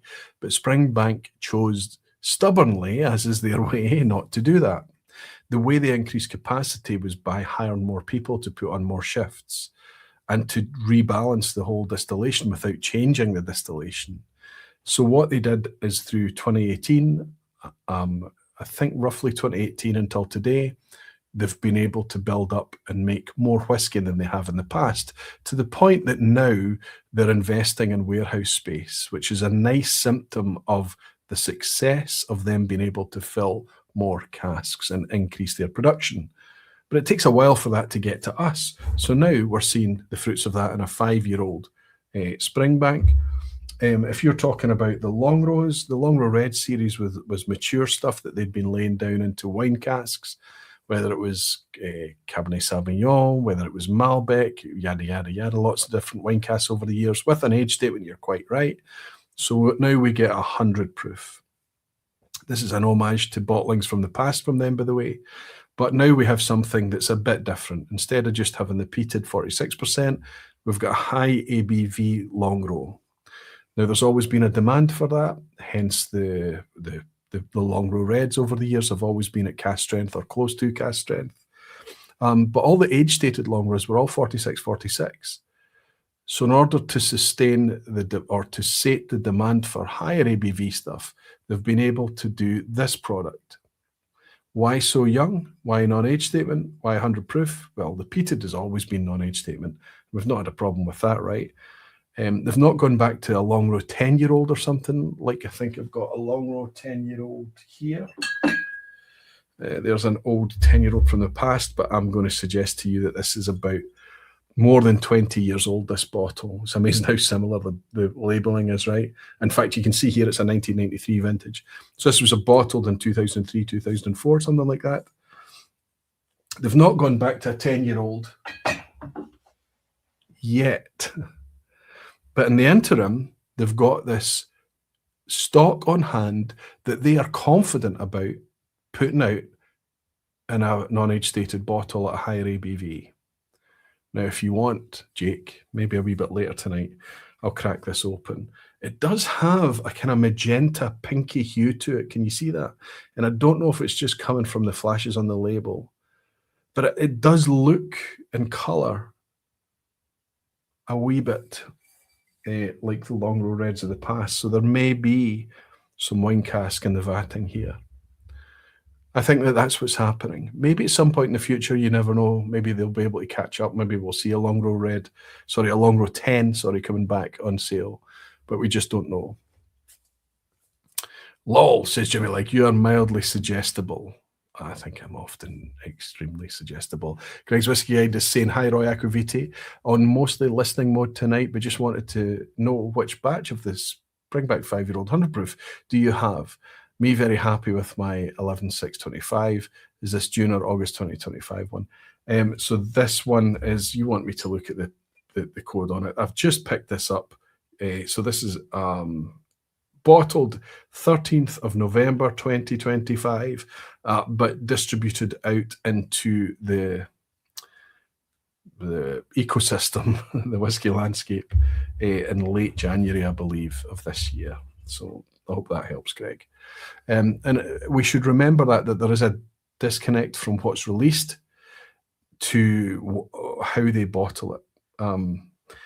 Often, let's imagine in January, there could be multiple different batches released to retail at the same time.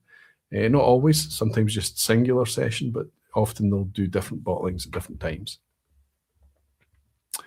Could the Springbank 5 be created because they see a possible slower sales a few years from now?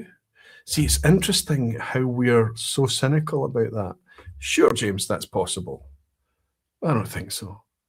I think you've got a business that sees such huge demand for the product that they've got 5-year-old that's tasting delicious right now. Why wouldn't they put it out there for sale? Why wouldn't they alleviate some of the pressure on demand? Why wouldn't they make an opportunity? They're not compromising anything. They're in no way giving us poor or crappy whiskey. They're not overcharging us. They're not being cynical. They're not gouging.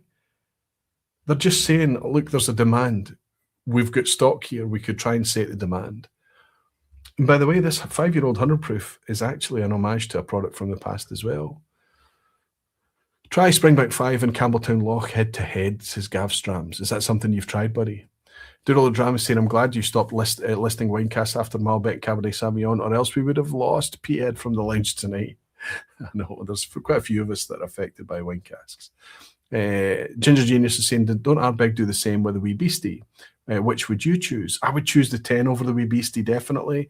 I find the Wee Beastie a little bit more uncouth, but I'll never forget being poured Wee Beastie on a boat just off the south coast of Islay, a fishing boat, and I declared it the best whiskey I'd ever tasted in my life. So context is everything. Yalpin is saying the colour reminds me of Lechik's Sinclair Rioja cask. Maybe that's coming across in the camera tonight. And of course, we can rely on the fact that it is going to be natural colour as well. That's a huge jump in the chat. I hope I've not missed too much. Oh, interesting. Thanks, Roy, says Greg. And he's saying, interesting, thanks. I thought there were only 2 or 3. One for the US 2025. Well, I know via the team that it's supposed to be 6 batches for 2026, but that's not necessarily 6 releases, right? It's going to be 6 vattings and 6 bottlings. Whisky with Molly saying, Aquaviti, not a fan of Springbank 100 proof. The Longrow is much better, in my opinion. I think you, I remember our discussions over the Bonington back in the day and things like that. I think that you do have, your palate maybe leans towards a richer, bolder flavour profile sometimes, Ben. I get that impression from you. I know that we very often enjoy exactly the same whiskies. Right, so I've argued and given some examples for increasing quality. I've also just given you a couple of examples for increasing availability. So what about I move now to mashing availability a little bit with variety, and then move forward to spending the rest of the session talking and sharing examples of that variety. And I just don't mean, and here's something, oh, here's something different, here's something different, here's something different. You know, the Glencadam model. I don't mean to poke fun at Glencadam, but it was hard to keep up. There was just so many finishes at times, right? I'm talking about really quite measurably different things that's core to the product, that's intrinsic in the distillate rather than something that's been finished or kind of matured in bourbon and then transferred into a different cask or something, done much closer to the point of sale. I'm talking about something that has been created to be different.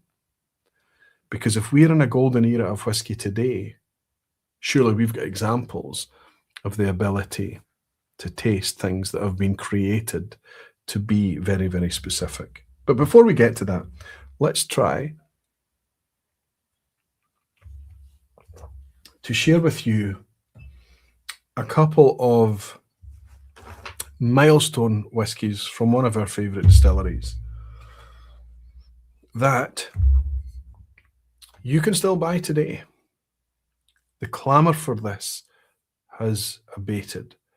This is no longer something that everyone's charging to try and get a hold of, and then being able to maybe get 2 or 3 and then keeping 2 or 3 because they know they're not going to get it again. This has become much more of a casual purchase.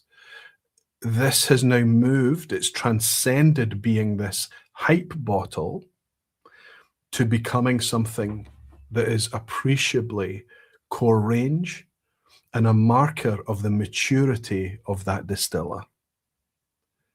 So this is a mishmash of 2 things. It's a mishmash of certainly of quality. It's actually 3 things: quality, availability, and variety. In 2020, Ardnamurchan released with the 0920, I think was their first release, their inaugural, and immediately I fell in love with Ardnamurchan. I've enjoyed exploring that distillery towards the point that today there are few distilleries, maybe Springbank is one of them, Loch Lomond and 1 or 2 others. There are few distilleries that I have as many bottles on the shelf as I do of Ardnamurchan. It is a flavour chase distillery for me, it really is. But here is their 10-year-old, not from last year, not from 2025. This is their 10-year-old from 2024. What if I told you that that is still available online in the UK today for roundabout retail? I'm serious, it is. Not everywhere. It's diminishing stocks. It's almost on its way out, but there are still outlets in the UK that you can pick up Ardnamurchan's 2024 release, this beige label of their 10-year-old. I think it was at 48 point, what was it? No, 50 was it? 50% ABV, yes. Fantastic. There's Paul and Wan in the mix on this one as well. And then last year, I've picked up the wrong bottle. I've picked up 2 of the wrong bottles. I need the right bottle. I'm a perfectionist. Wait, please.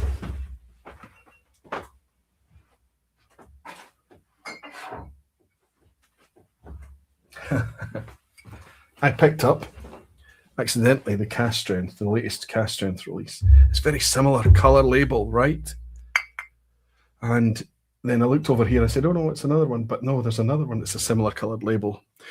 This, of course, I'm talking about Ardnamurchan's 10-year-old release from 2025.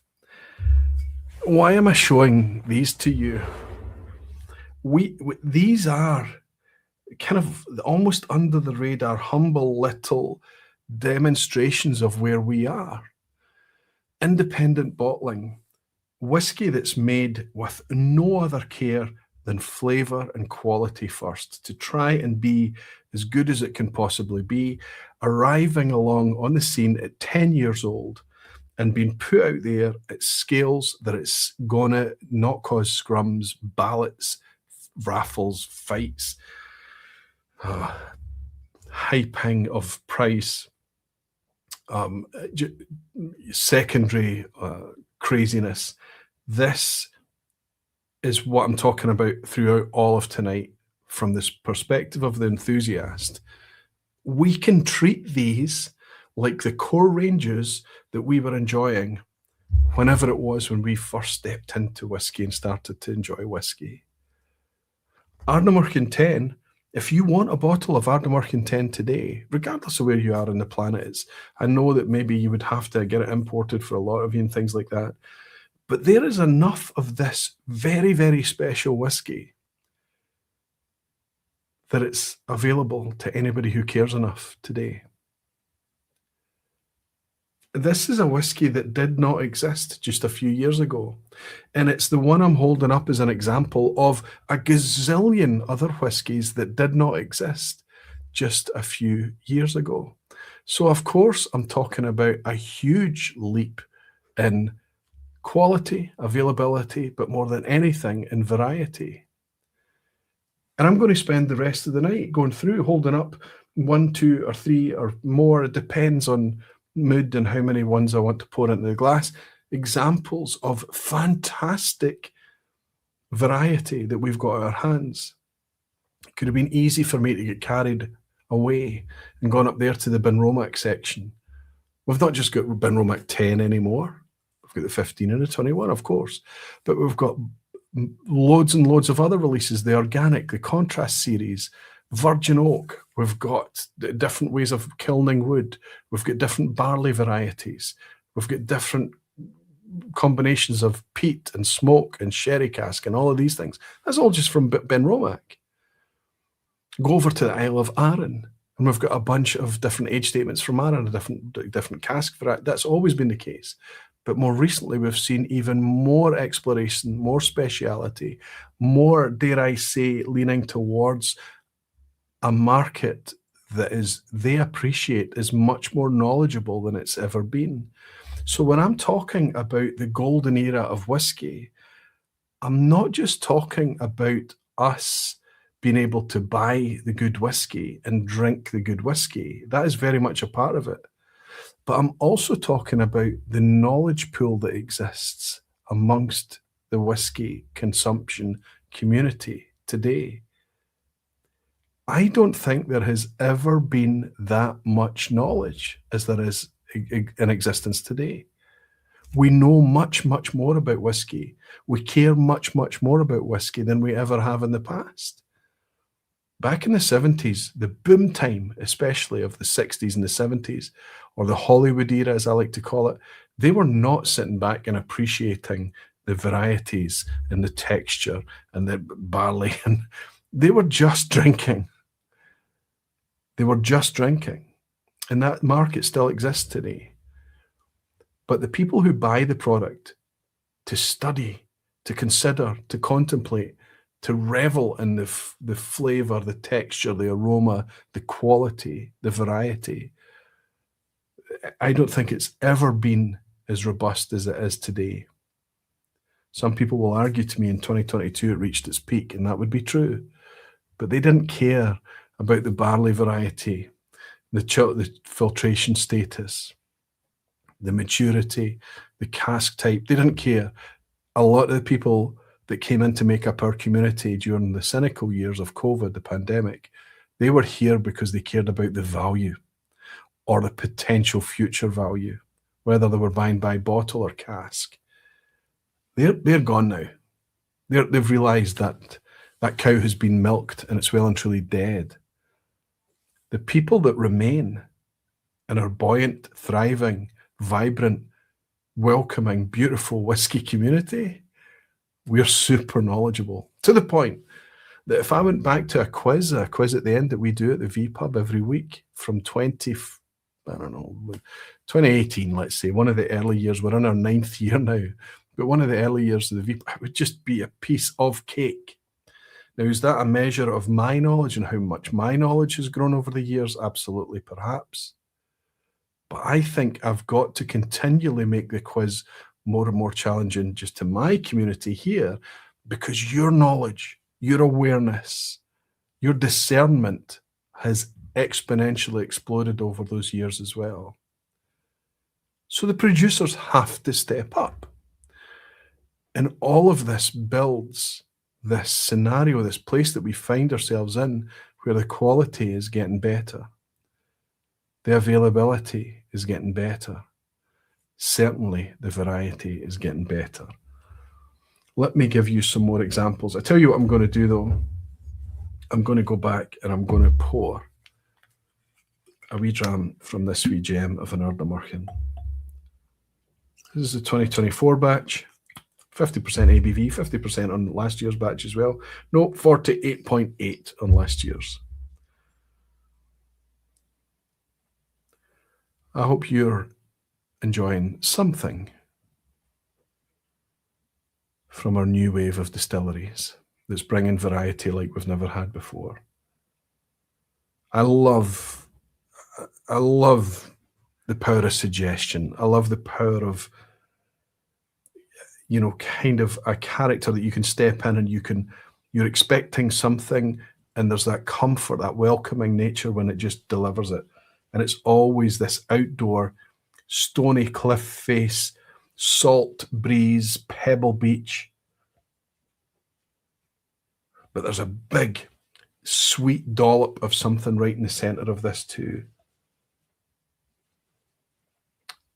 And also a suggestion of a kind of vibrance about it, almost like an effervescence or a fizz. A little bit, almost like it's nosing like a bit of like an orange glucose tablet type thing, or a cream soda, or back in the day, I don't know if anybody is from Scotland remembers Cremola foam. But that kind of sweet, fruity confectionery, slight fizz.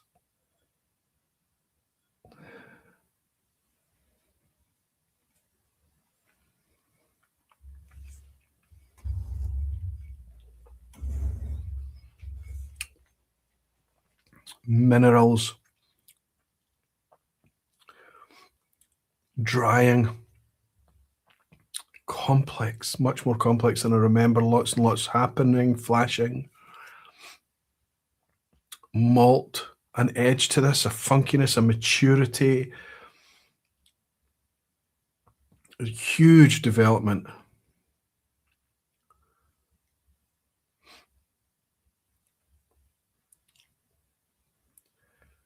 It's been a while since I've poured one of these. The next time I walk into this room for a couch pour, it has to be one of these.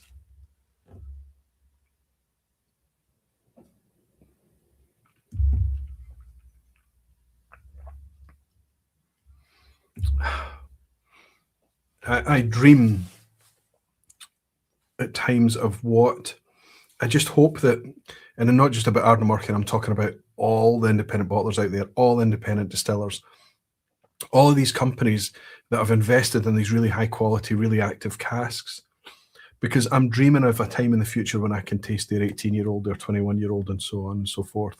But it needs a bit of control. It needs a bit of refill casks in the mix. I hope that they've got enough refill casks for dematuration. There's a lot of whiskey in there right now, out there in the world, maturing in really, really super active casks. But the idea of this, being able to sip something like this at 21 years old, that it's just, we weren't sitting in the 1990s and sipping a 10-year-old Glengarry and going, oh, can you imagine what this is going to be like at 21 years old? Things have changed so much in whiskey that it's really, really difficult to imagine where we're going to be in another 5, 10, 15 or 20 years. But the road ahead is lit bright with possibility and, for me, optimism.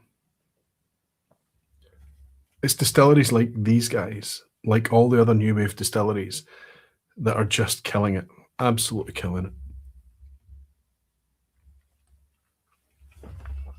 Focus on ethics, sustainability, fairness, long-term policies,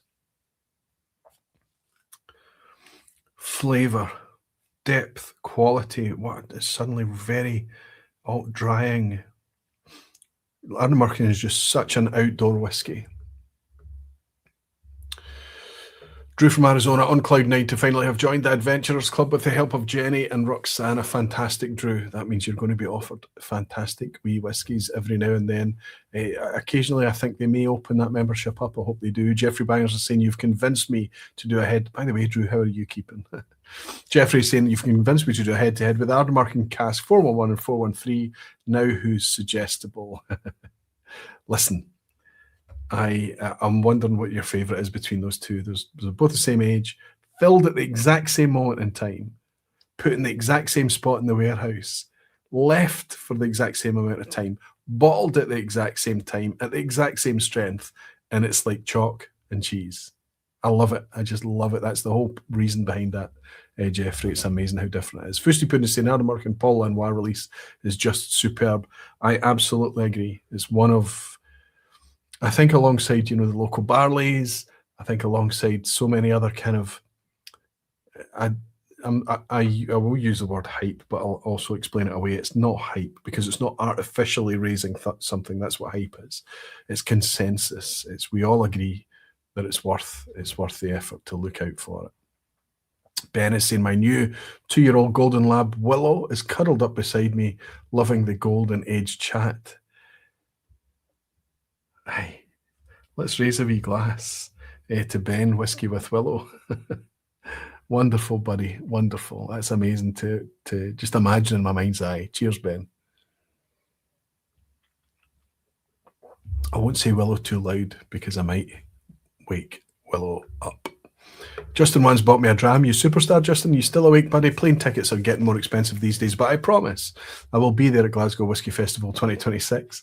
Fellow barflies, please say hi to me if you recognise me. Would love to shake the hands of every one of you. How shameless of me. Not shameless at all, Justin.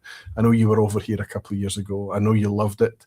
I know you missed it last year, buddy, but we look forward to welcoming you in 2026.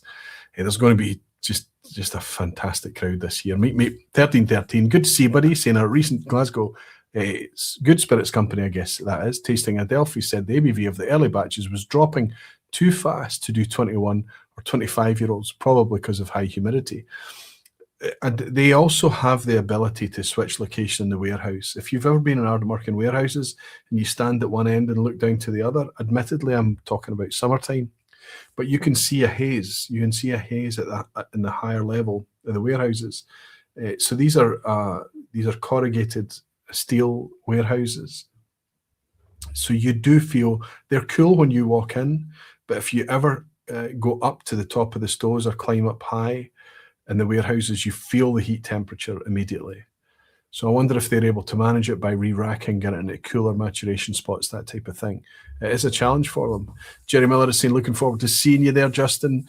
Rick Johnson is saying, I'll be happy to shake that hand, Justin. And Jimmy Legg is saying, I will carry you around on my back for the entire festival. It's not Yoda.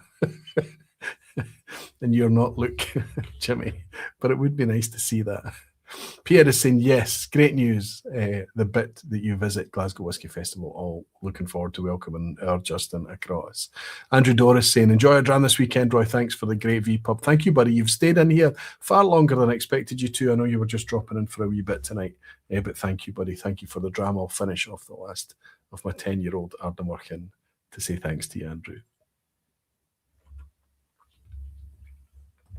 So let me build up to giving you a couple of, and there's another uncorking that I want to share with you tonight.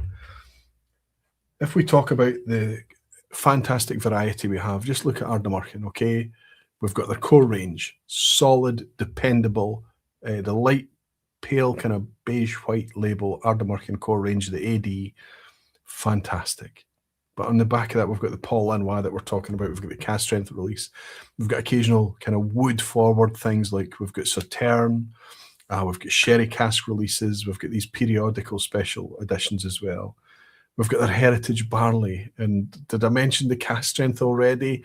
There's all of these kind of this variety. If we just decided to drink from one distillery only, and Ardnamurchan was that distillery, as an example, we're well catered for. We're well looked after. Do I need any more examples of the variety that's available to us today? and how that variety never existed in the past. There was a time that each distillery only had one official bottling.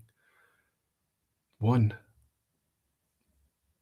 Now, especially the distilleries that exist for single malt's sake, they're able to just get really creative. And as long as they're putting quality, flavour, and engagement and all the good things first, best foot forward, we're in very, very good hands. I'm worried that I'm missing drams. I think another one's just come in. I've got one in from Jimmy. There you are. Justin Mann and I will be joined at the hip for Glasgow Whisky Festival, and Angie will be jealous. Deal with it, Angie. I'll take care of Angie. Don't worry about it, Jimmy. If she's coming to the festival, that is, of course. Wow, Jimmy Legg at the Glasgow Whisky Festival. What an event that's going to be. Let me give you an example. I mentioned Arran earlier. Now we've got Arran 10-year-old. Of course we have. Here's 10-year-old.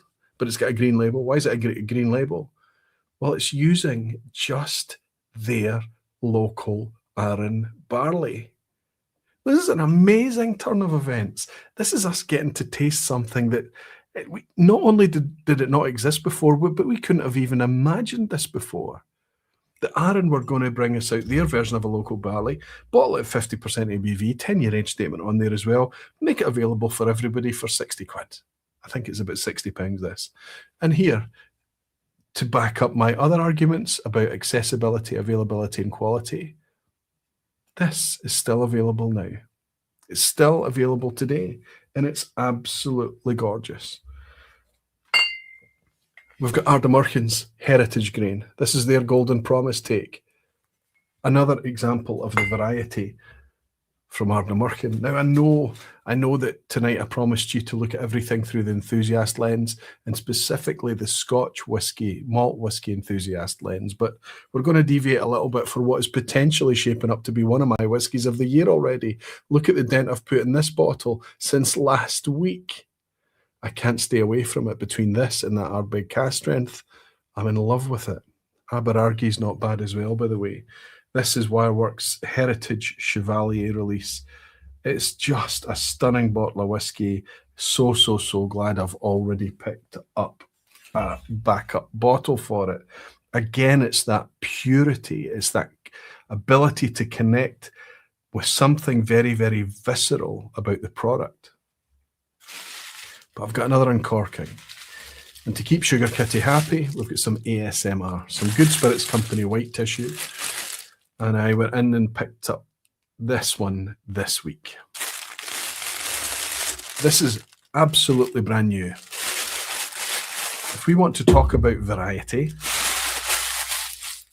if we want to talk about playfulness, if we want to talk about transparency, if we want to talk about all of these things, and I hope we'll get to talk about quality as well, but I feel, based on what I was saying earlier about this distillery, that we're already in pretty good shape. I showed you Bruichladdich Classic Laddie earlier tonight.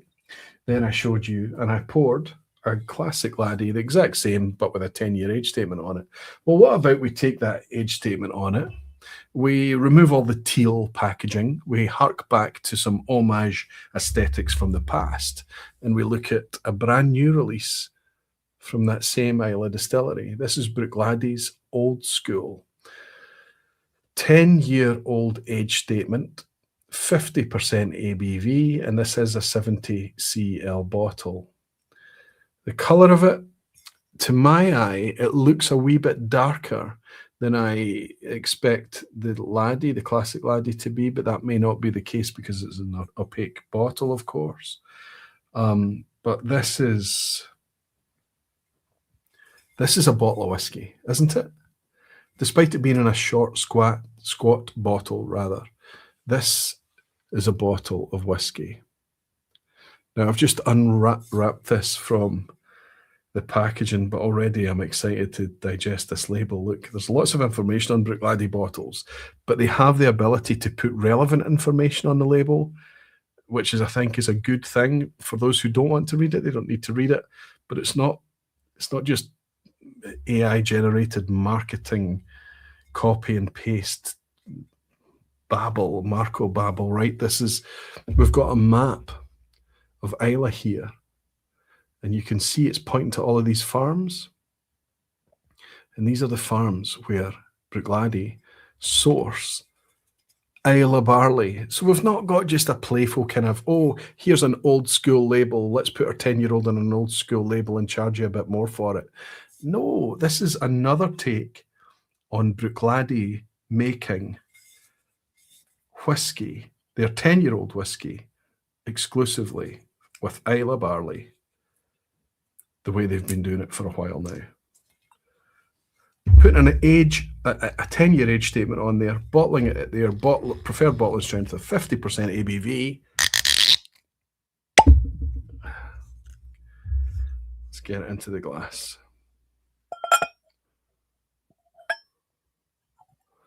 So we've got Isle of Barley. We've got organic barley from Bruichladdich. We've got the classic laddie, now at 10 years old.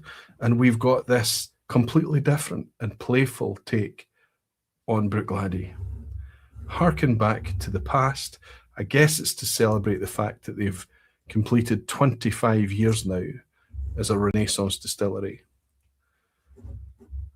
But I've got some time, I'll take in the marketing blurb and I'll take in the label on this bottle and everything. But I think what's also very nice about it is that it just came in tissue. Tissue is the new box.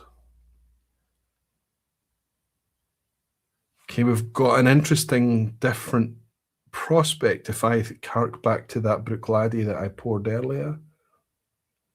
Yeah, that kind of fresh outdoor thing. That kind of slightly orchard leaning thing. This is richer. This is a darker. This is a little bit more moody on the nose. Usual caveats, yada yada. Just opened it up. Neck pour. This is more moody, so we've got more jammy fruits in here. We've got a richness. We've got a...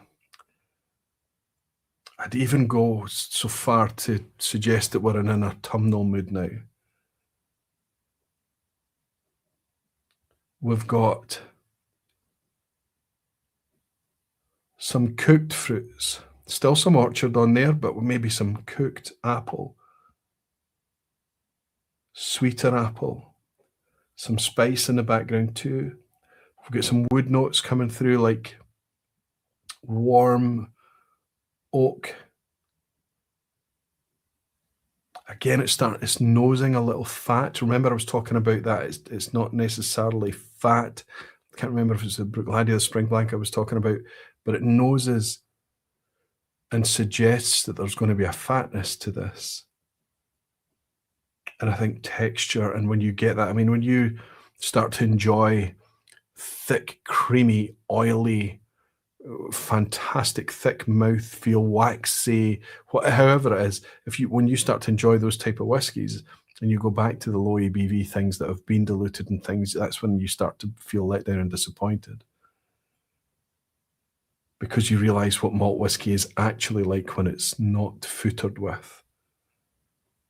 This being Bruichladdich, we know it's going to be all natural, 50% ABV. That's a high enough ABV to preserve most of the texture, the oils. I am suspicious that this is the type of whiskey that if you go back, once it's over the shoulder, once it's opened a little bit, it's going to express more. That's not to say that it's closed off or holding back. It just gives me that sense that there's more to offer here. Interestingly, I'm getting no lactic anything from this whatsoever. No yogurt, no creaminess, no slightly kind of cheese thing. But it is robust. It's like a bold kind of take. Now the cask involved in here, I don't know what the vatting is.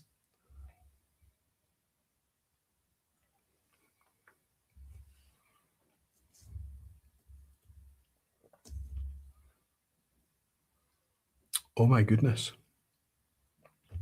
Oh my goodness.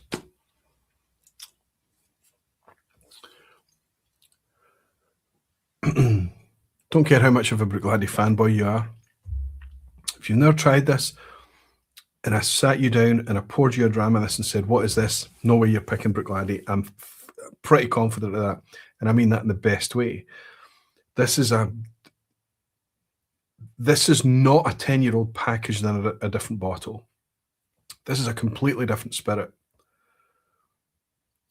This is on the palate, and I was getting a lot of fruit and cooked fruits and things on the nose, but on the palate, immediately it expresses like the fermentation has been the focus. So you've got that kind of the ripe fruit, the kind of bready notes, the funkiness that you would get in a fermentation room. I'm nosing it now. It wasn't expressing clearly when I nosed it earlier, but now that I've tasted it,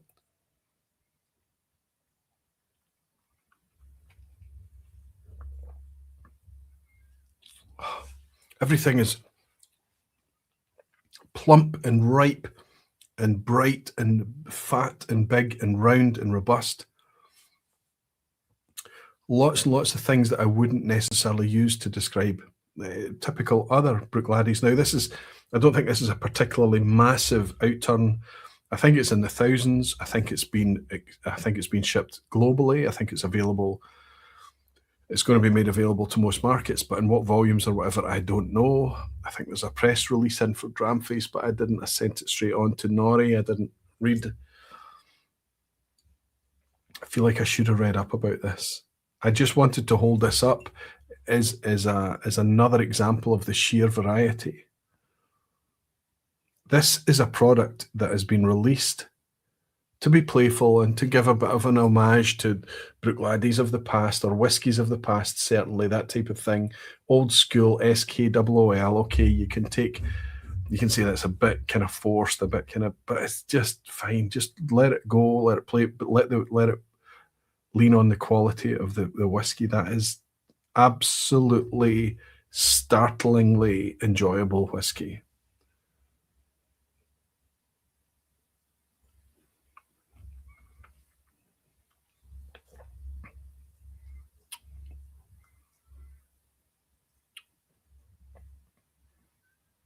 I'd love to know what this is about. Is it about the local barley from the local farms? Is it about they've maybe handled this or made it a bit differently 10 years ago? Is it about the vatting of the casks? Because what we have here is a patently obvious, completely different take on Bruichladdich that we've never had before. And it's absolutely mouth-fillingly, heartwarmingly, positively welcome. Because that's something that I'll complain about from time to time. There's too much choice, there's too much variety.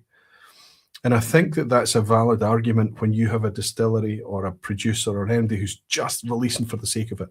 Well, here's what we taste like in a PX. Here's what we taste like in a Oloroso. Well, here's what we taste in a Hungarian, in a wine cask, in a Tokai, and it's endless, isn't it? What they're doing is offering variety ahead of quality. I think it's okay to offer variety when you can demonstrate unique qualities in each. Like this.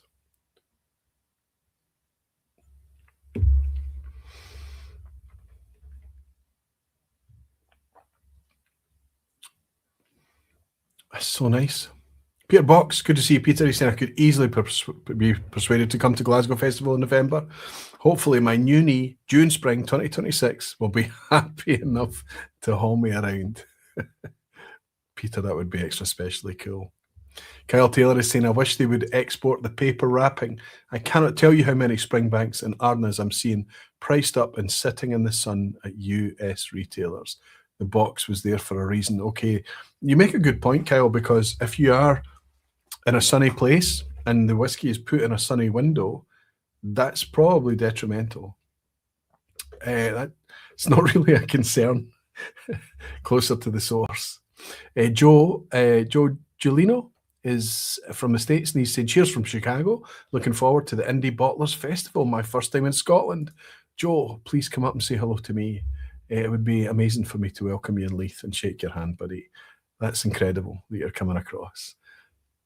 I hope you have fun.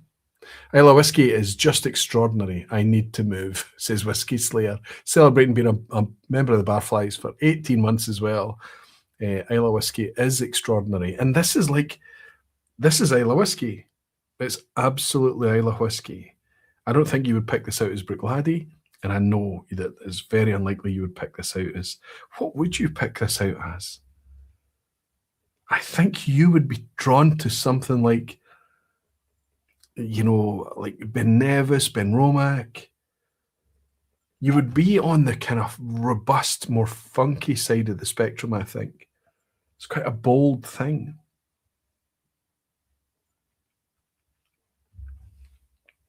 It's absolutely delicious. Jimmy Legacy, and I'm not sure you realise this, but you can't do everything all the time, aquavitae. Jimmy, no, I don't. While I'm enjoying something, it's easy to do it. So continue to do it while you're enjoying it, and try and not, that's the kind of thing. I love doing.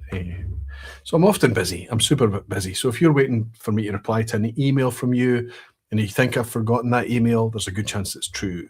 I'm scanning emails. So send me a wee polite nudge and I'll come back. I'll apologize profusely, and I will want to connect, and I will want to respond to whatever you're asking.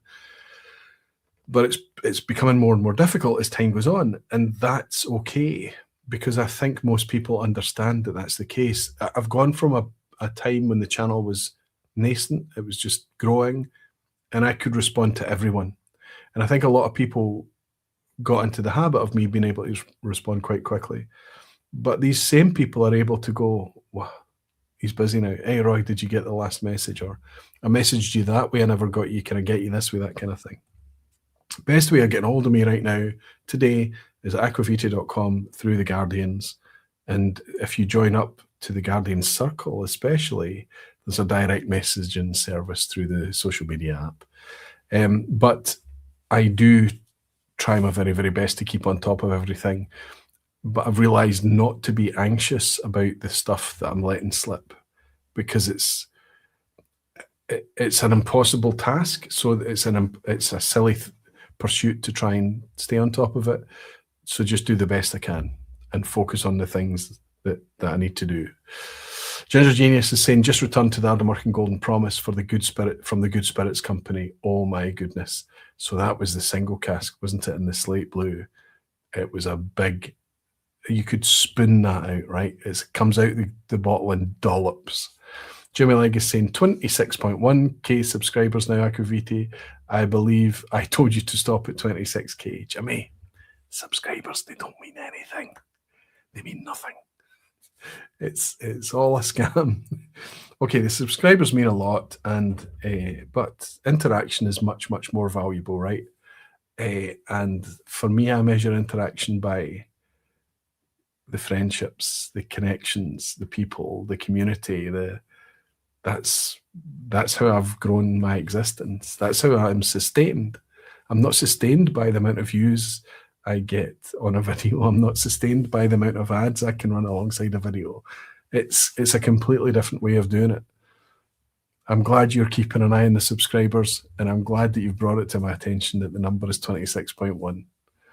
Thank you, buddy. Sean Causer is saying, always appreciated the DM and chat when I signed up to Patreon a couple of years ago. Aquavitae goes a long way, Roy. Well, unfortunately, because I'm doing it through aquavitae.com now, it's an automated thing. So it's less personal. I always reached out to welcome in every patron that joined me, because it was very, very obvious in that platform when someone new came in. The new system is a wee bit different, and it's set up in a slightly different way. But not everyone cared about me getting in touch. Not everyone responded, and that's fine.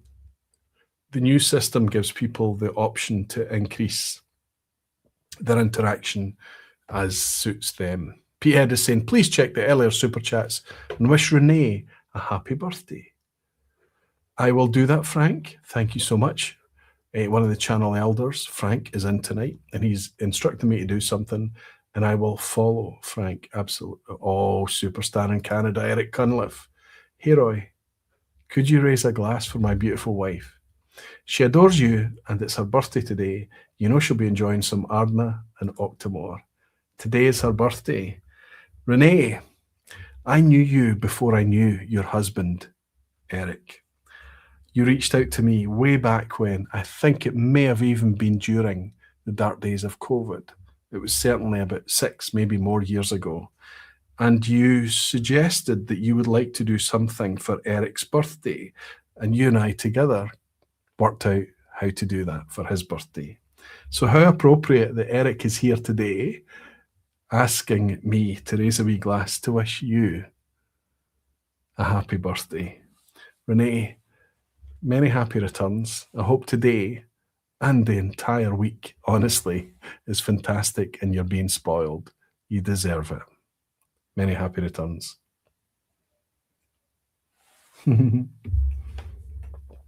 Pete Head, Frank, thank you for not letting me miss that one. That's an important one.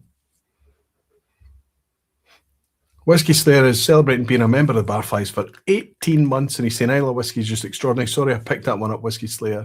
It does no harm to pick it up again. Nice to have you in. Justin is celebrating being a member for 27 months and saying, remember to hit the like. Thank you, Justin. Thank you for trying to get the likes up a wee bit. And Graham Fraser is celebrating being a member for 71 months. You superstar, Graham. Can we wish Bus Guru Craig Dollier happy birthday? Graham, a wee bit earlier tonight at the opening of the show, cousin Craig, my pal, my cousin, superstar Craig Dollier, we wished him a very happy birthday.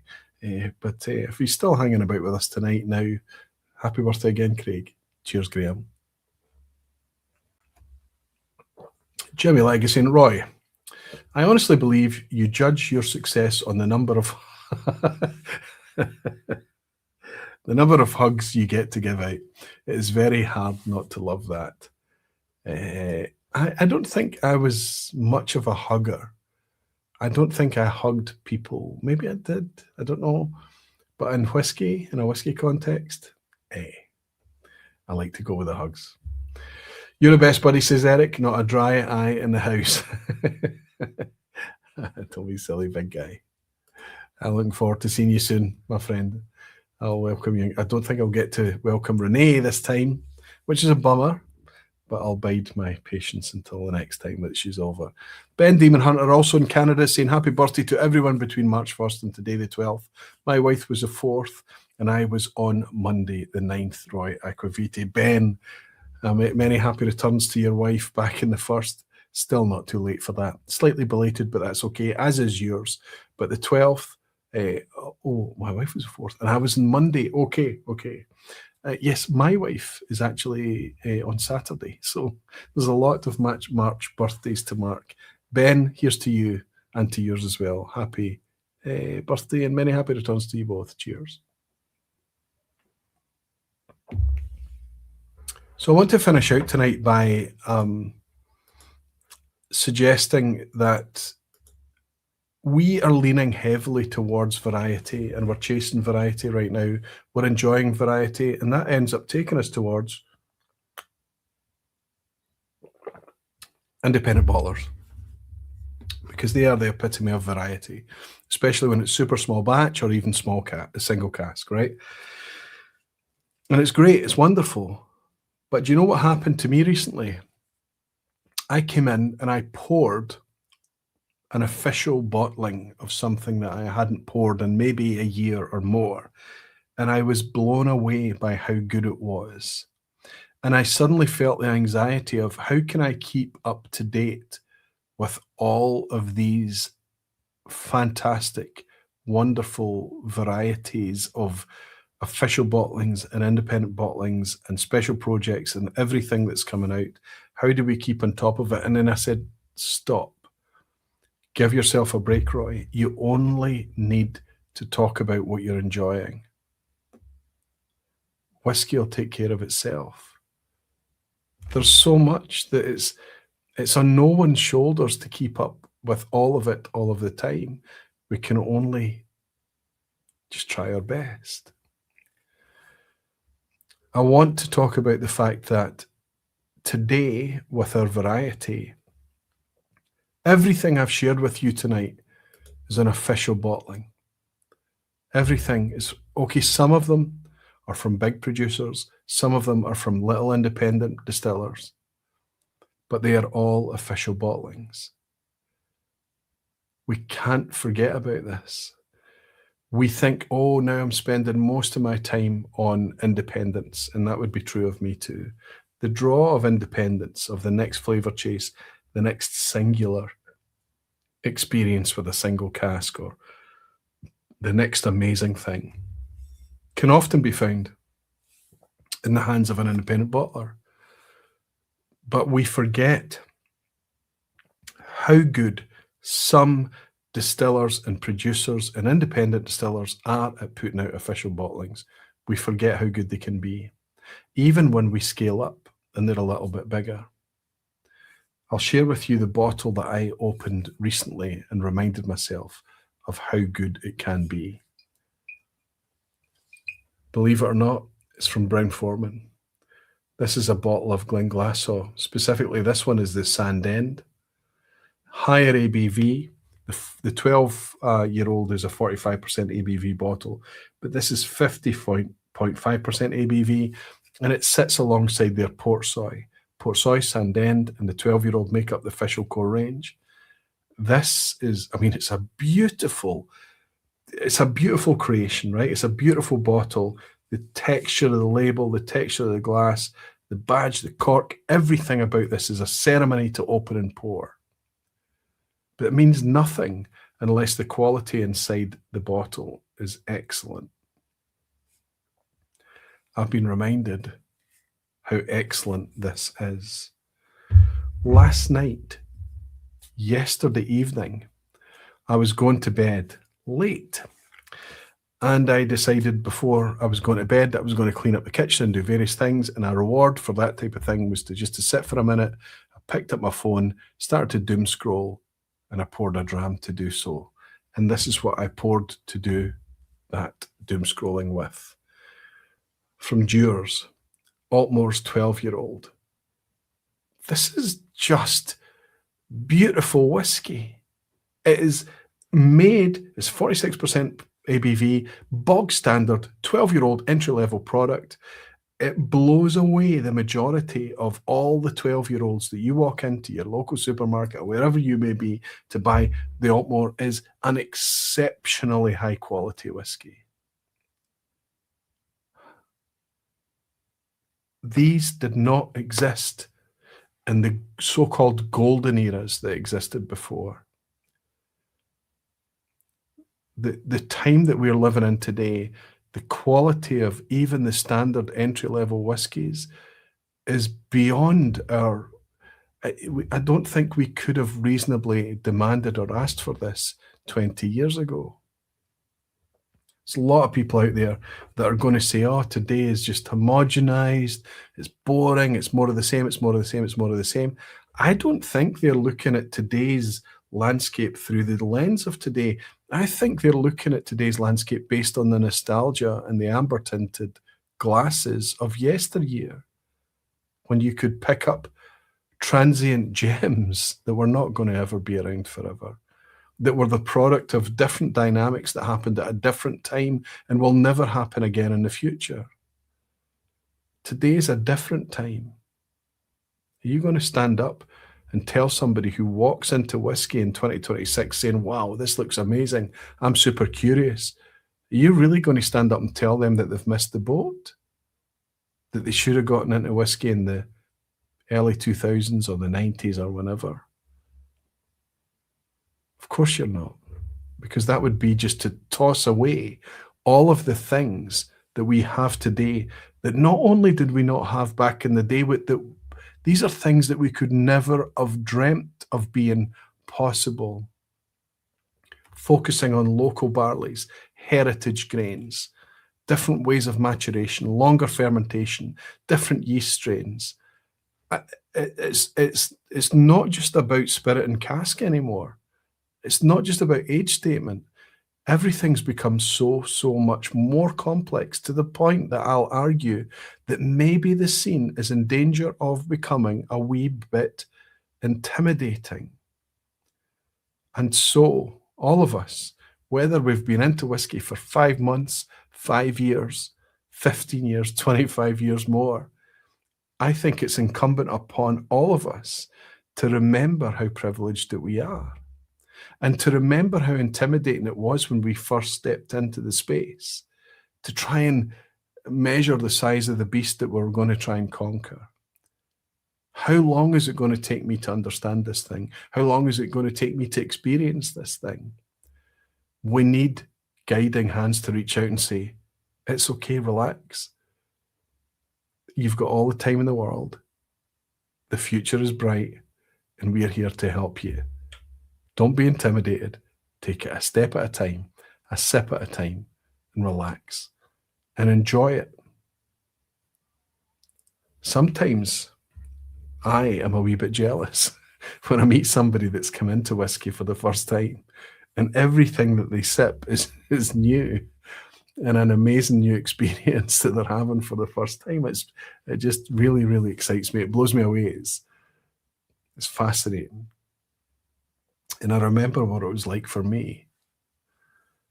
And I think right now, despite the fact that we've got more choice than we've ever had in our existence, there's a wee bit too much cynicism around, a wee bit too much entitlement, a wee bit too much demanding that which may not be possible right now.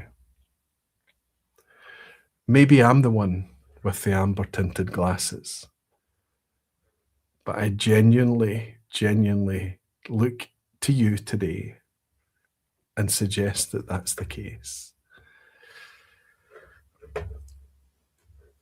Whisky with Molly, you superstar, buddy. He's bought me another dram to say, sorry I missed a few weeks, but you know, work. Great to be back. Loving this tonight. I've missed it. Can't wait to see people in Leith. You're going to be in Leith. Of course you are, Ben. Can't wait to see you, big guy. I know you've been working hard. This place is here for you to let your hair down a wee bit and enjoy yourself. James Grenham saying, if the Sand End is fantastic. He's saying, every time I return to it, I am blown away. Sips well above its price point. Perfect example of quality to price ratio and value. I am so glad that when I'm holding up this bottle, it's not just, people suggesting, oh, Glendronach's paid him some money or some nonsense like that. I'm a tiny channel occupying a tiny sliver of a tiny space in a tiny sector in a tiny industry there's no money in this. The money comes from you. The reason I'm sharing Glenglassaugh with you, James, tonight is because I have connected with it recently. And I, like you, I'm blown away by how good it was. Seb is saying, Aquavite, great bottle. One of the better bottle redesigns of recent years amongst the drive we've seen from many other brands. We'll join you for that pour now too. It's wonderful, isn't it? Andrew Doris saying, First Phil just featured this on his newest video. Did he? The Glenglassaugh Sand End. G Whisky is a big fan of the Glenglassaugh releases. It's amazing that First Phil is into it too. I know that when it first came out, I wasn't sure how it was the 12-year-old that made it weird for me. 45% was weird. It was almost like they'd gone so far, and then they just, so close. But I sipped the whiskey and drank the whiskey and had to admit, okay, this is great whiskey despite it. The Port Soy is not to everyone's taste, but I think the Sand End is an absolute barnstormer of a crowd pleaser. And if First Phil Whisky is behind it too, consensus. Fantastic. Whisky with Molly saying that's a great bottle. I bought that on your recommendation, Aquavite. That means a lot because I know that somebody's going to go out and spend money. So I need to be able to look them in the eye when I do shake their hand, or as Jimmy Legs suggests, give them a hug at the next event. I need to be able to hold my face and keep my eye contact with theirs and say, I did recommend that. And if they say they don't like it, that's a difficult thing, but it's got to come from a genuine place. I love Altmore 12, says Tim Dorpass Whisky. Good to see you, Tim. Hard to find around here. It was one of the ones 10 years ago that took me down the rabbit hole. I think that branding of Altmore 12 is probably getting up for a decade old now. Please don't change it. I think it's very pretty. Chris Pollack is saying there was a rumour Altmore 12 was going to be discontinued. Yes, it's true, Chris, but only for certain markets. If you want to get it in the UK, you need to buy it direct from Dewar's website. I've been holding off buying the 18-year-old for so long now. Every time I taste a dram of it, it's just, I'll get there. Jimmy Legacy and Aqua Vitae whiskey has always been great and always will be. We just need to find where the great spaces are. In the less great spaces, we work together as a community to make sure that we don't happen upon those, right? For me, Deanston and Glengarry never fail to delight, says Fusty Pudding. Deanston Virgin Oak, fantastic value sipper. Absolutely agree. If you want something that is, and you know what the Deanston Virgin Oak is very good at? Somebody that enjoys high strength bourbon and that's their jam, pour them a wee Deanston and sometimes it hits the spot remarkably well.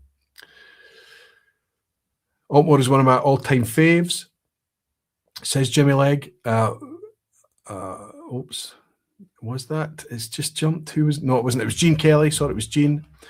Sorry, buddy, just as it jumped. Graham Fraser is saying Rassy heritage is fascinating too. And Rassy's getting older and older and older now, coming into its own. I can't imagine what's happening there. It's fantastic heritage. I haven't. I'll go with your recommendation on that.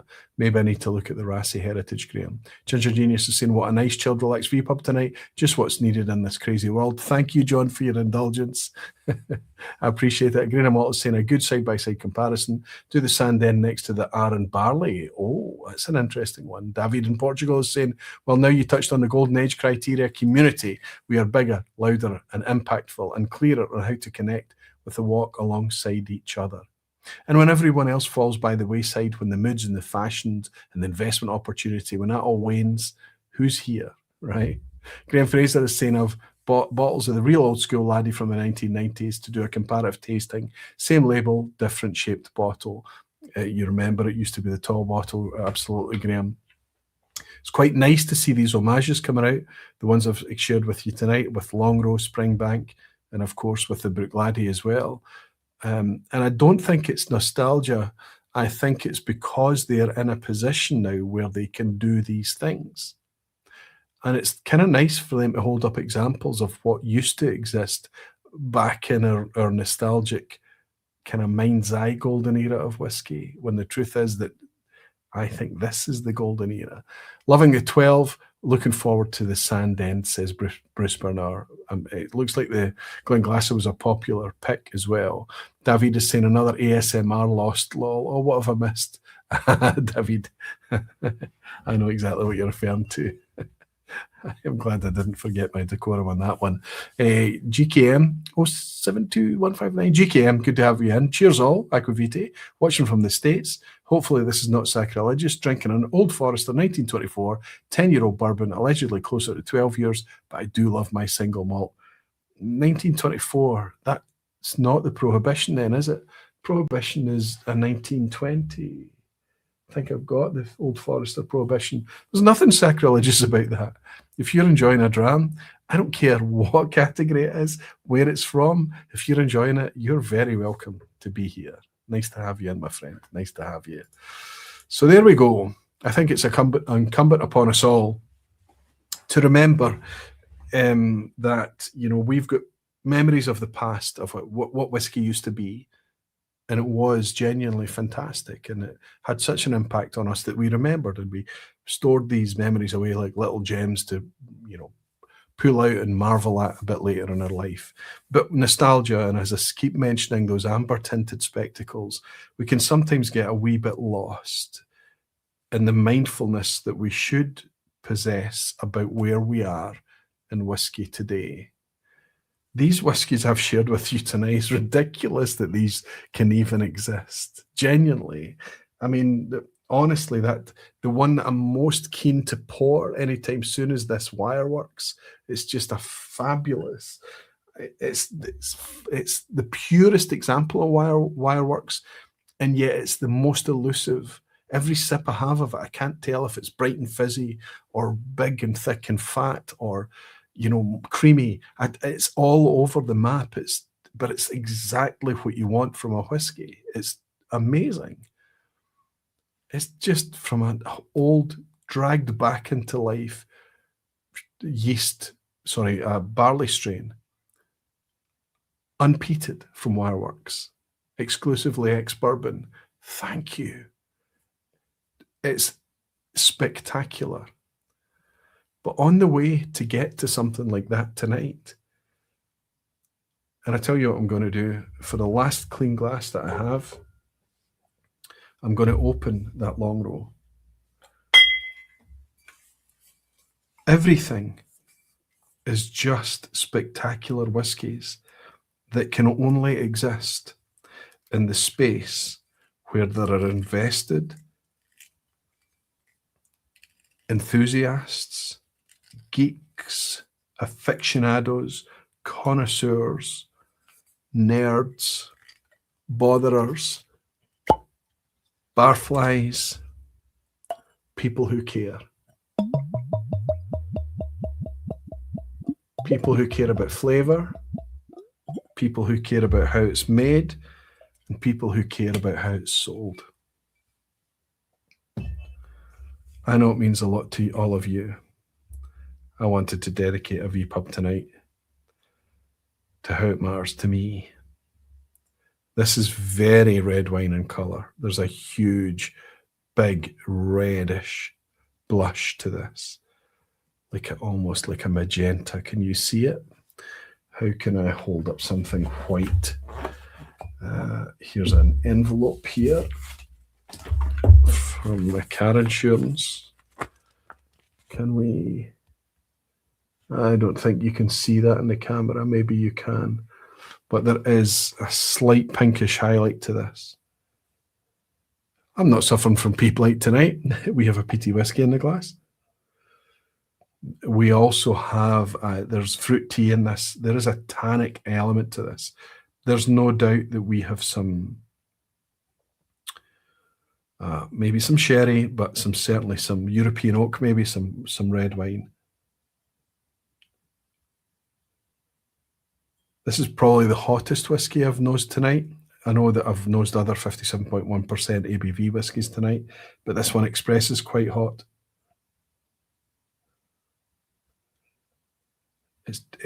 I feel like I'm being led into a gentleman's club, but it's been held in a dank cellar, which sounds shady and ominous, but it's quite inviting. There's a warmth to this. It is autumnal again. It's that mulchy edge to it. Farmyard. Imagine you walked into a barn where a fire has been doused, if that can exist. There is a damp quality to things too. A muddy, kind of mulchy, rainy outdoor walk, if that can make sense. Trying to make sense of the fruit. Let's go with berries, currants, red currants. Not raspberries, or slightly more sharp, slightly more acidic currants, red currants, damsons, that type of thing. And if there is an apple edge here, it's like a cooking apple. It's a kind of tart bitter. Anyway, cheers, everyone.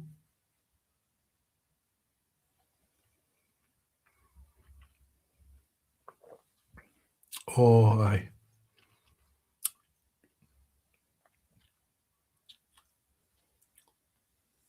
Super tasty, but quite challenging. If you are affected by tannins, by wine notes, I wonder what is in this. Can I cheat? Can I have a quick look at Whiskey Base and see if there's any intel on this one?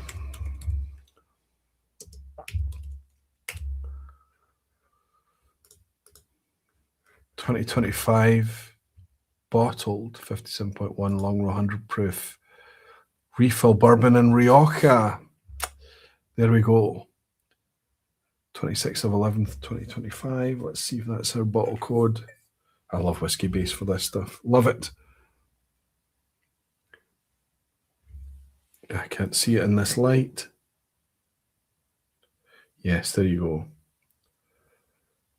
26, is it? Yep, 26, 11, 25. That's the batch I have. So there you go, Rioja. That's what I'm picking up. Somebody mentioned actually that the colour looked a wee bit like the Lechic Rioja cask.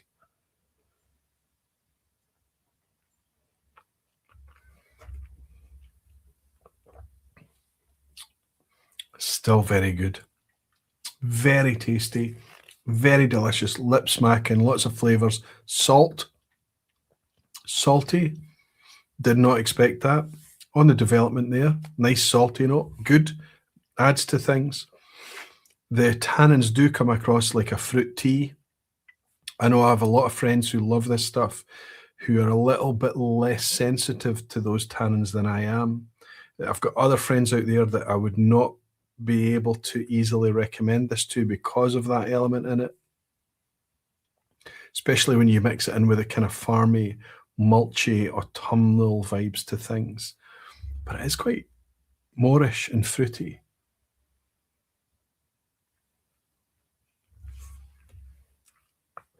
Full of Springbank funk, full of that slightly challenging,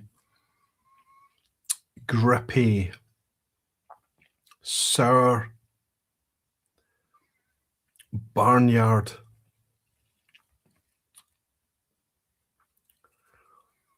The finish, though, is all about that wine cask, all about the wine cask.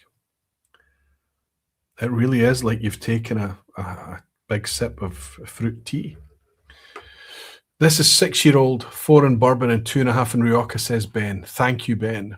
Yalpin is saying that was me. The Lechic also has a pinkish hue. It does. I think right red wine cask specifically. Greenwald is saying, mine is Pinot Noir 2025 batch 1, yours is batch 2. I've just picked it up. It was an example of what was available. It came out in January. Good to know they are different, at least. They're going to be different every time from Springbank.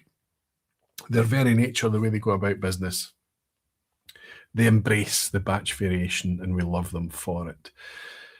Anyway, if you do make a wee comment on this video, if you have been watching it up until this point in time and it's 2 hours 37, my goodness, another 3-hour session, leave a wee comment underneath and let me know how you think we are in terms of the state of whiskey right now. Where are we? Are we happy? Are we content? Are we in a golden era? Or are we still struggling? I think I've been arguing for a long time now that whiskey's coming back to us. But I think that the stuff that we are being treated to today, and I suspect for the short term, it's only going to get better. It's just fantastic. Do you rate it higher than the Springbank? Springer 100 proof? No, I couldn't do that. For me, the Springbank 100 proof, buddy, is because of the purity of it. I think it would be mood dependent, but I would say 7 out of 10 times I'm going to pick the Springer, Ben. Yeah, I'm just drawn to that. That now the Springbank is all about white fruit and cleaner. It's just, everything is that kind of murkiness of the Longrow has just cleaned the Springbank right up.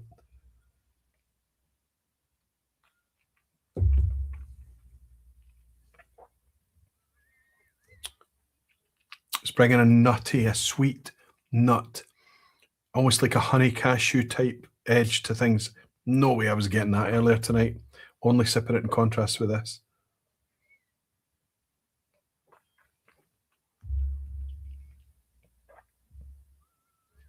And coming back to this, exaggerates the drying edge, the slightly acidic, sour, apple sour, sweet.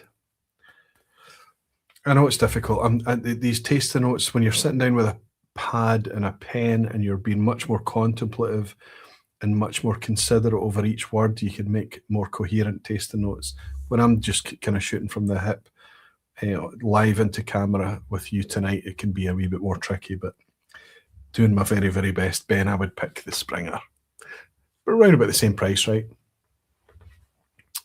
I do, says Whisky with Molly Penn. Thank you, buddy. Justin Mann said we are ready for a quiz. I'm definitely staying for it tonight. We are ready. We're ready to go. Pour yourself a Barfly Loch Lomond Aquavite. All the cool kids think it's the best, especially if you were involved in the selection, Jimmy, right?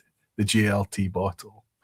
Jesper is saying definitely a golden era. So much amazing quality out there. Cheers for a great vPub. Off to bed. Night all. Jesper, thank you for joining us tonight. For the rest of you who are willing to stay for the quiz tonight, stay for the intrigue or the challenge or the... I think I've put together a quiz of 10 questions where more than half of them are really interesting, at least to me, but I think we've ended up with a super challenging quiz. So Mark, Watt, Billy Abbott, if you're picking this up on the replay, let me know how you're getting on. Put it in the comments how you got on with it tonight. Graham Fraser is here, maybe on his train on the way back home. But for the rest of us, we're going to need to put our armour on. We're going to need to suit up for this one because it is, I suspect, a wee bit challenging. Anyway, please stay for the quiz. Have a bit of fun with it. We always see the numbers drop off. If you're not up for a quiz, if you're going off to bed now, thank you for hanging out with us. It's absolutely fine. But you might have a bit of fun. It's always multiple choice. You're only playing against yourself. You can lean against the lounge if you want to. Okay, 12th of March, 2026. We're in mid-March already. Incredible. Good luck, everyone. Question 1. Which of the following are legitimate names for Glenmorangie private edition special releases over the years? So I'll give you 3 special edition sounding names, and I would like you to pick the legitimate Glenmorangie release. A. Glenmorangie milestone. B. Glenmorangie dwalkas. C. Glenmorangie spios. Jean Kelly is suggesting that I am signalling that there will be multiple asshats. Yes, actually, I've just found another clean glass. Maybe I should pour that Loch Lomond as Jimmy suggested. Behind the bottle of Ardnamurchans, I found a clean. Okay, I don't need to finish them. While you're answering, I'll go and grab an Aquavite Barfly Loch Lomond.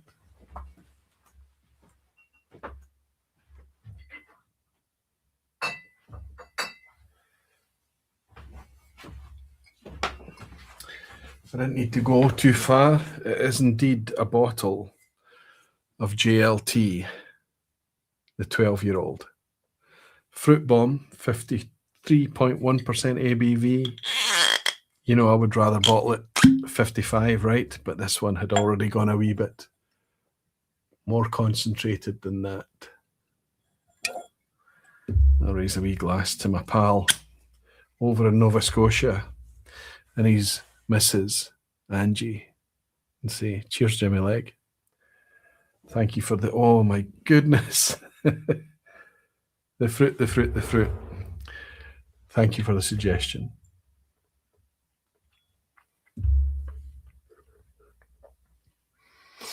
Sugar Kitty saying one of those is a different distillery.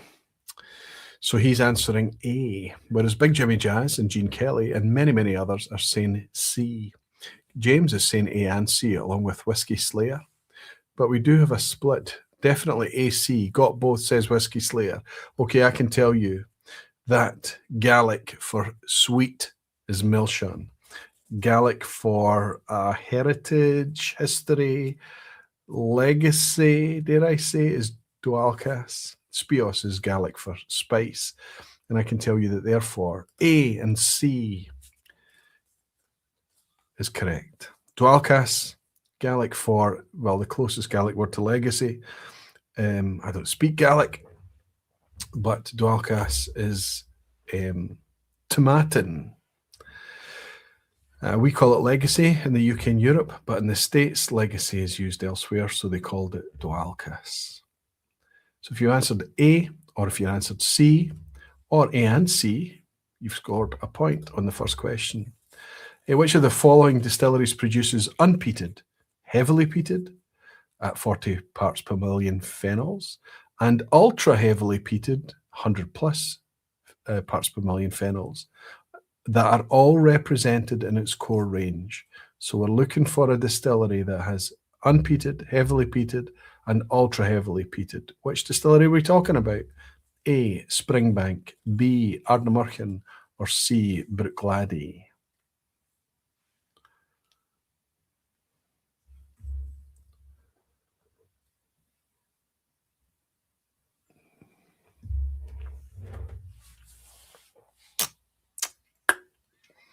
That is a lovely thing. I mean, on the back of the super heavily peated Longrow, you would think that that Loch Lomond would somehow be neutered or muted, but it is not. It is just bursting with fruit. For years, I've been obsessed by fruit and whiskey. The reason for the Barfly's Glasgow release was because of that super concentrated fruit. Every Loch Lomond that's come out,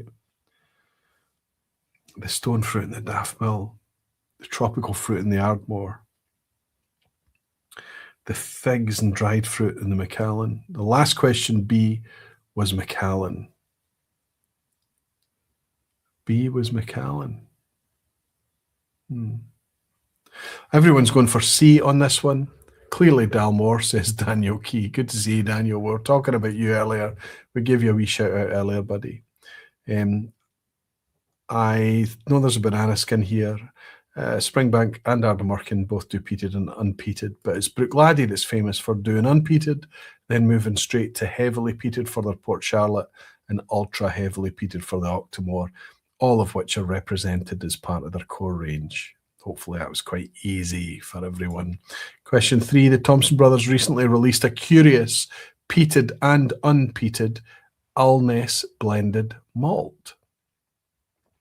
It featured a stag-headed dolphin on the label, but from which 2 distilleries was its makeup?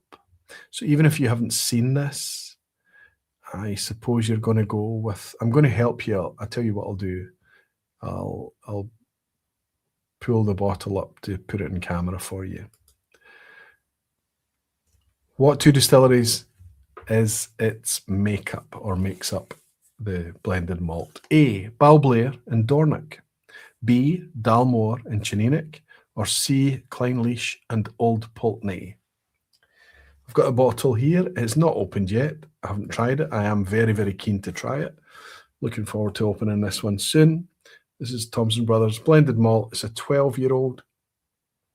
But you can see we've got a dolphin with a back end and a stag is the head. Typical fun, tongue-in-cheek Thompson Brothers here. Great fun. It's 50% ABV, one of 800 bottles. It's called the Alness blended malt. Which 2 distilleries make it up, though? Balblair and Dornoch, Dalmore and Chinenic, Clynelish and Old Pulteney. Listen, if you've never seen this whiskey before, think more laterally. Just slow down a wee bit and say, okay, how can I fathom this out? Picture is making me feel worse. James is very keen to try it, hoping to try it next week so I can try before potentially buying. Well, a lot of the, I forgot to talk about some of the things tonight. I forgot to do some housekeeping and promotion. In Glasgow next week, we're 26th of March. The week after next, actually, we're hanging out with the Scotch for Dummies in the Bon Accord in Glasgow. We need to talk about that. It's a Thursday night. Looking forward to welcoming those boys into Glasgow, and it'd be amazing to hang out with you there. It's an open night. Everyone's welcome. Come along with the Bon Accord. You might even have some free whiskey poured for you while you're there. But I can tell everyone that at Leith, just like last year, multiple tables will be vending their own whiskies. You can buy my whiskies while you're there at the Royal Mail Whiskies table, but at my table, you'll also be able to buy lots of interesting merch. I don't like vivisection. Yeah, Jimmy, I get it. Agree, I'm all saying, damn, they're coming a bit too late for me to meet up with those fellas. Which ones? Which ones, James? Who's coming a bit too late? I can tell you that quite obviously, because of Dalmore, famously, the Royal Stag's Head, and Chininic, famously from Flora and Fauna, the dolphin, it's Dalmore and Chininic. Interestingly, though, the Dalmore is peated. Scotch for Dummies. Of course, you're talking about them. Yes, they are. I did talk to them about the festival. I did say I would be able to get them tickets. I did say I would, but they'd already booked up. So it's the 26th of March for the Scotch for Dummies at the Bonaccord, unfortunately. Question 4. B Corp accreditation is awarded for focus on more than simply profit.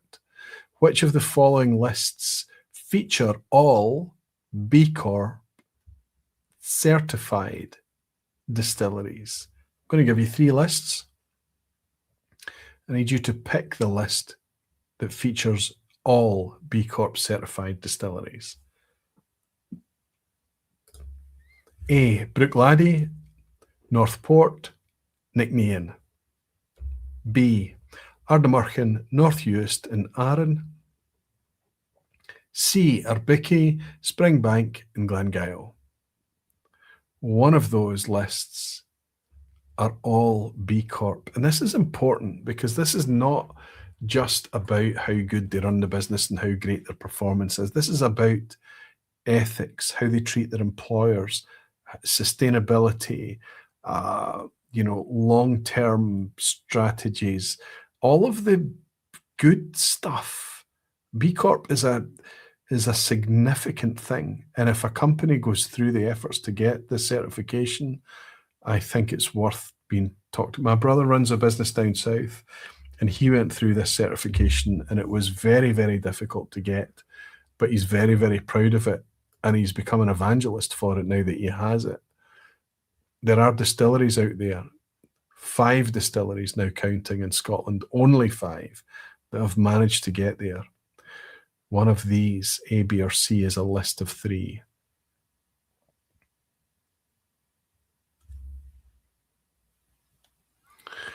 Ralphie just talked about his North Point collab. Was it North Star collab, maybe? North Star, not North Point, Jeffrey. North Uist is another North as well.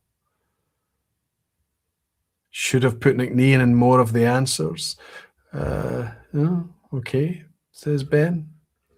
Well, I can tell you that you're all doing very, very well for question 4. Superb. Each of these lists does feature one B Corp certified distillery. Ardbichy is one. North Uist is another. Bruichladdich, North Point, and Nicknean are 3 more. And that's, I believe, as we are today, as far as I understand today, in March 12th, 2026, that is our 5 B Corp certified distilleries. Question 5 is a picture. Ben says many things, not all has value, says Jimmy Leck. Has Ben and Jimmy actually met in real life? I feel like you have, right? I feel like you have. Of course you have. Of course you have. What am I talking about now? Okay, so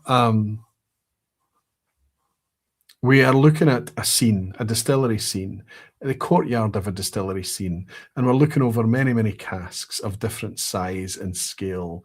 And in the background, we have some craggy kind of shoreline rocks. We have some sea line, and on the horizon, we have some landmass and blue skies with kind of fluffy clouds. Pink fluffy clouds. I'm just going to ask you to think about what distillery this is, but to also consider, to take this photograph, which direction are you facing? Such asshattery. Are you facing southeast, northeast, or northwest? People must know this scene. I feel like they know this scene.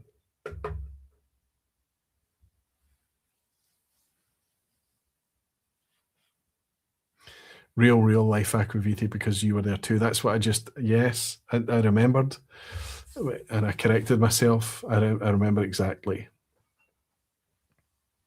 Jimmy, like, there's the comment I'm taking to my bed tonight. No one likes you, Roy.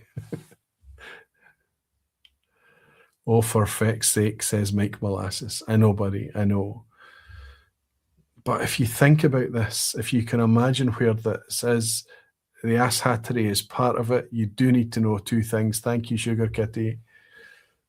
But we are in a very, very specific yard, looking over a very specific scene. That Whisky Anorak computer wallpaper right there, says Danny Hebbington. Yeah. And yet the majority of you manage to get there. You do manage to get there. Of all the crap I've typed, you take that one. Very Scottish. No one likes you, Roy. I'm just going to keep repeating that as I fall asleep tonight, crying myself to sleep on my big soaking wet pillow. Going with A says, oh, going with Graham, suggesting A, southeast. Well, I can tell you that we are in the yard of Ardbeg. And if you are taking this photo, you're kind of looking mostly south, but the photo's been taken with a wee slight tilt to the left to point east, which means we're looking southeast. We're on the south coast of Islay. We're in Ardbeg. Anybody that's toured Ardbeg would have walked past at least some casks being stored at this point in the yard. And just beyond that is the craggy rocks that you can sit upon and look south. On a clear day, you can see Northern Ireland. You look to the left and see the Kintyre Peninsula, the other side of Campbelltown, all of that. You would be looking south to southeast. Lots of people sitting on a 5 out of 5 already. Ian Bruce, a Grain of Malt, James, Petehead, Frank, Trippleberg, Whisky with Molly, Lassie Hort Otsman, good to see you, Lassie. Steve Atkins, good to see you, Steve. Daisy Vleeland is in playing along on a 5 out of 5. Of course you are, Daisy. Yelpin is on a 5. 5 for Rick Johnson, 5 for Gene Kelly, 5 for Lachlan. Bruno is on a 5. Ginger Genius, 5. Nick Bohr, 5. Fantastic. Fantastic. It just jumps. Nicholas, Bruce Bernard, Sugar Kitty, Graham Fraser, Big Jimmy Jazz, Jeffrey Bangers, lots and lots of 5s, Mike Molasses, as I say. So we're in good shape to go into the really tricky stuff. So we've basically got a path of banana skins here on in. Question 6, which of these distilleries is larger? Of course, I'm speaking about annual capacity litres of pure alcohol. Which of these distilleries is larger than Diageo's Glen Spey? Going to give you 3 distilleries. Just pick me the one that's bigger than Glen Spey. A, Rosebank. B, Port Ellen. C, Brora. 3 newly revived distilleries, Rosebank in the lowlands, Port Ellen on Islay, Brora in the highlands. One of those is bigger than Diageo's Glen Spey.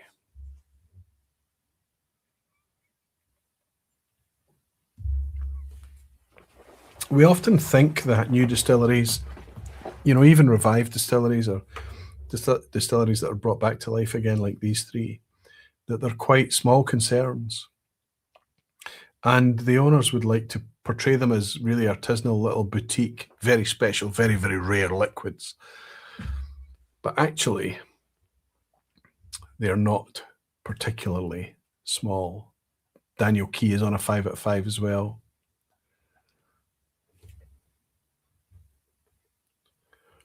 Lachlan is guessing here.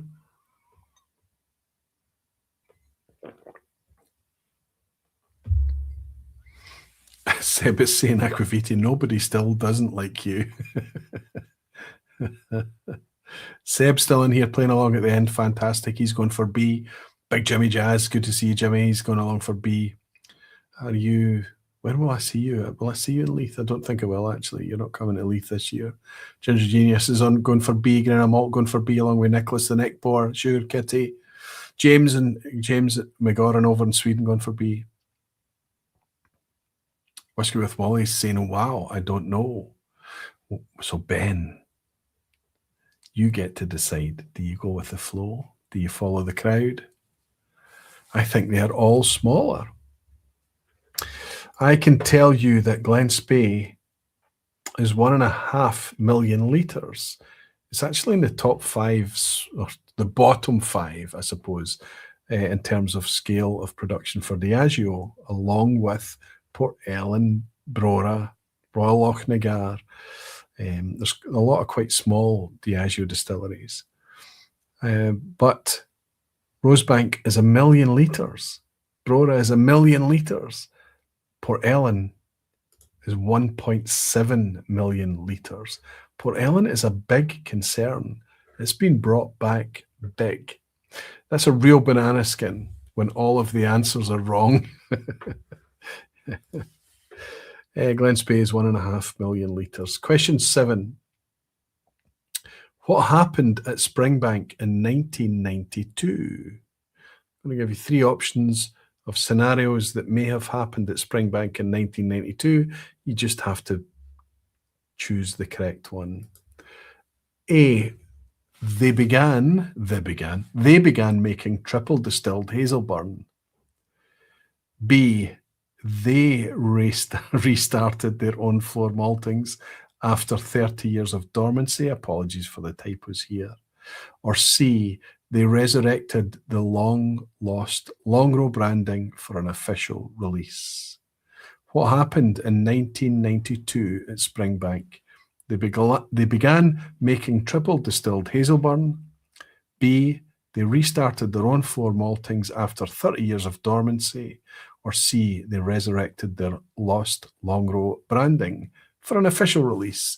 Everyone is saying that's when Jimmy Leggs sold out his soul to Springbank. Yeah, I think Jimmy Leggs had that wee icon for as long as he's been around the channel. Looking at it, I think it's one of the original 12 cask strength labels from about 10 or 12 years ago.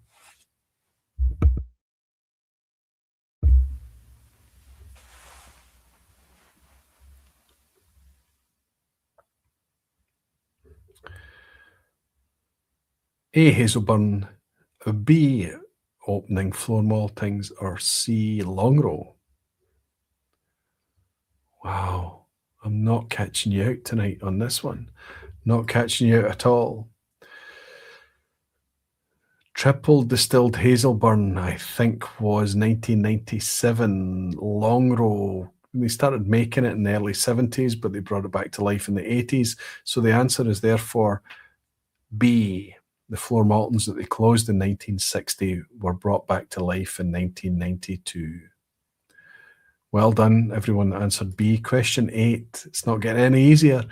Kintyre author and historian Angus Martin once referred to which distillery as survival of the unfittest? So quite incredulous that this distillery should exist, I think is his point. A, he's talking about Glen Scotia. B, he's talking about Glengyle. Or C, he's talking about Springbank.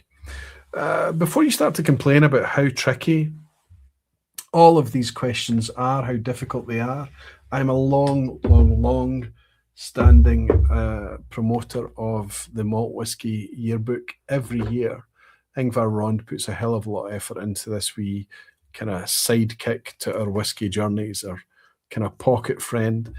And 9 out of 10 questions in the quiz at the end, certainly 9 out of 10 tonight, is from this book that's published every year. And I think that 9 out of 10 of tonight's quiz questions are actually from that very edition I've just shared with you. It comes out in October every year. This is a 2026 edition. Come out in October 2025. Love it. Love it, love it, love it. Splitting the crowd, this one. Some people thinking that they're talking about Glen Scotia. Some people think they're talking about Springbank. Not sure, we'll go with A, says Seb. Petehead going with A, along with Rick Johnson as well. Majority going with A, going to take a gamble. C, says Justin Wan. Nick Poor going with A, Danny Key. So we can see the attrition starts to happen. The crowd starts to get split as the questions start to get trickier. Deliberately so towards the end. I can tell you that the Kintyre historian, Campbelltown aficionado and author of Angus Martin once referred to Glen Scotia Distillery is survival of the unfittest. Where he could justify Springbank still being around, it was difficult for him to understand how Glen Scotia was one of the survivors of Campbelltown. I mean, we're very glad to have it today, right? Okay, still some strong scores, lots of 8 out of 8s. My goodness, it's not nearly as hard as I thought it was. Are we going to get 10 out of 10s? Question 9, what happened to the Chain Pier distillery in Edinburgh? There was a distillery in Edinburgh known as the Chain Pier Distillery. I'm just going to ask you what happened to it. A, it was the last distillery in Edinburgh until Holyrood in 2019. B, it became the city's largest bonded warehouse in the 1940s. C, it was dismantled, but its plant helped build the Bonington distillery in 2020. So we're talking about a lost distillery that was the end of distilling in Edinburgh until Holyrood came along in 2019, or we're talking about a distillery that eventually was abandoned and became one of the largest or the largest bonded warehousing back in the 1940s in Edinburgh, or C, it was dismantled, but eventually it donated the majority of its plant to help seed the new Bonington distillery in Leith in 2020. P-head, don't know this one. Graham Fraser, I've been there, so C.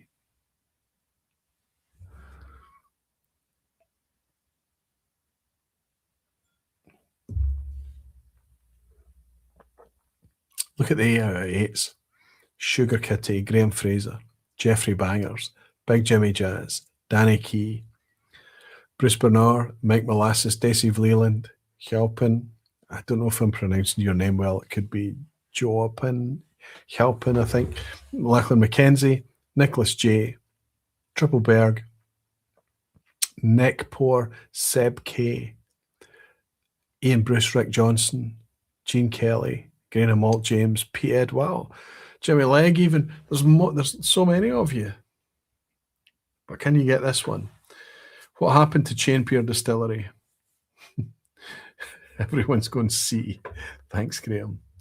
I can tell you that if you answered C, you would be correct.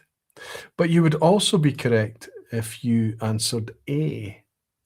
Theoretically, when it was dismantled in 2019, it was the last distillery in Edinburgh until Holyrood in 2019. So a wee bit of kindness there. A or C would be correct under this scenario. Let's go into the ass hat at the end. See how many of you are holding it together. Oh, the scores are ridiculously high. This is what I mean about knowledgeable whiskey folk, right? I mean, there's still 150 of you in playing along with this now, and there's Kyle Taylor's on an 8, Gene Kelly and Rick Johnson and Ian Bruce and Ginger Genius, Daniel Key, Steve Atkiss, Grainer Malt, Seb K, Tony Nelson's on a 7, but the rest of those guys I've just shouted out are all on a 9. That's amazing.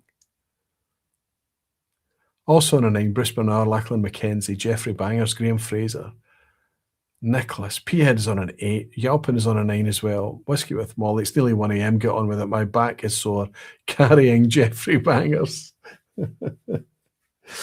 I'm tired too. We're up early in the morning. Fantastic, Ben. Fantastic. Okay. I have fun with these ass hats at the end. There is going to be 10 out of 10s tonight. Well done, all of you. How many active distilleries in Scotland have bank in their names?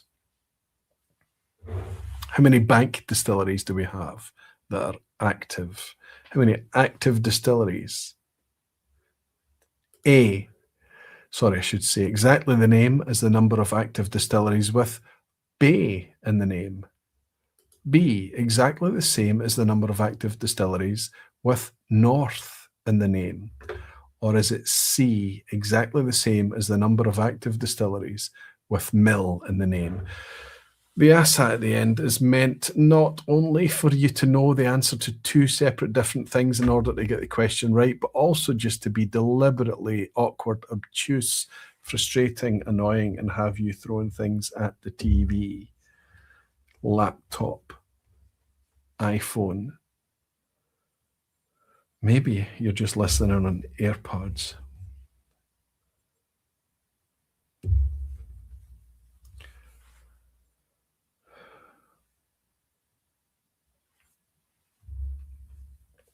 Peterhead is asking, distilleries or malt distilleries? What does the question say, Frank?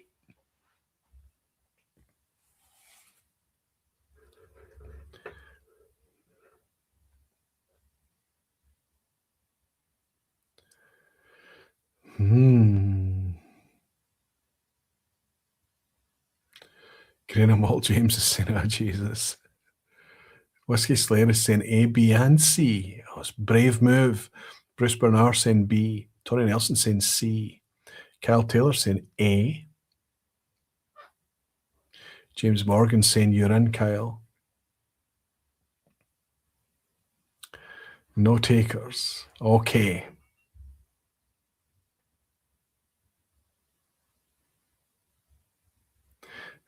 Go for A. It's a predictive text, says James Morgan. I don't know what you're talking about. But let me give you some answers to help and see how many people potentially change their mind. I can tell you that the amount of distilleries with Bay in the name make up 2. The amount of distilleries with North in the name make up 3. And Mill make up 3 also. So what does that mean? Do you want to stick or move? Stick or move? I'll give you a few seconds. Whiskey with Molly's going for A. Nick Poor's going for B. Jimmy Legg's going for A. Graham Fraser is saying A then. Ginger Genius is saying A. Sugar Kitty saying, A. Twist to A. Moving to A. Jeffrey Banger's A. Everybody's going with A.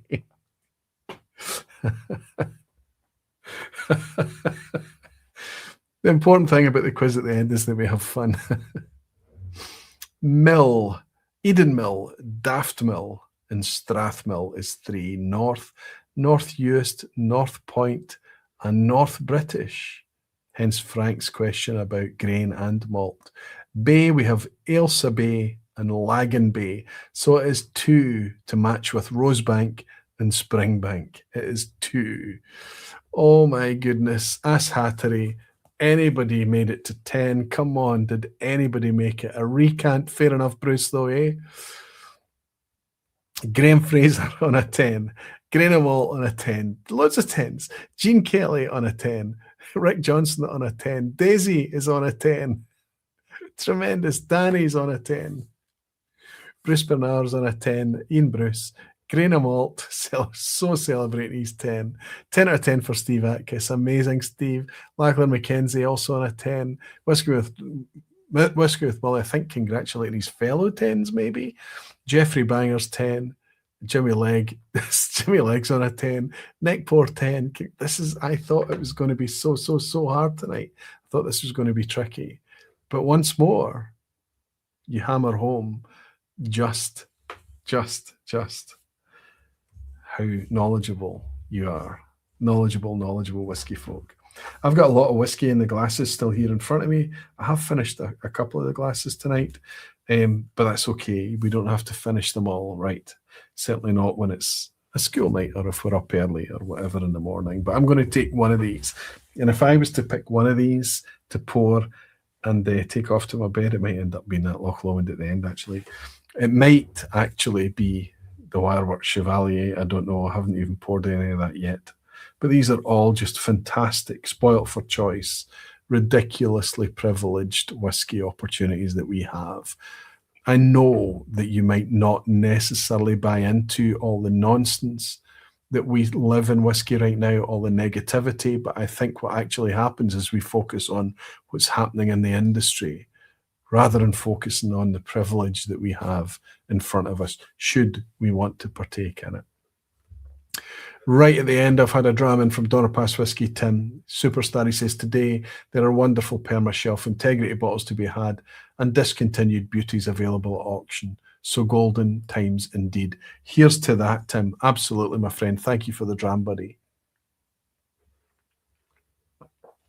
Danny Hebington is saying, apologies for not participating in the quiz tonight. 2 teenagers came home late tonight with their mother being Southeast Asian. I'd have a better chance of doing the quiz in a tornado. Danny, it's nothing to do with Southeast Asian. It's like my house. I know exactly what you're talking about. My heart goes out to you, Danny. Cheers, fella. Cheers.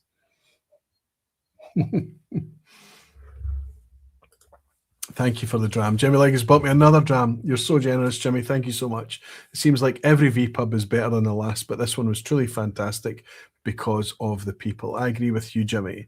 They bring it, you just keep doing it. It's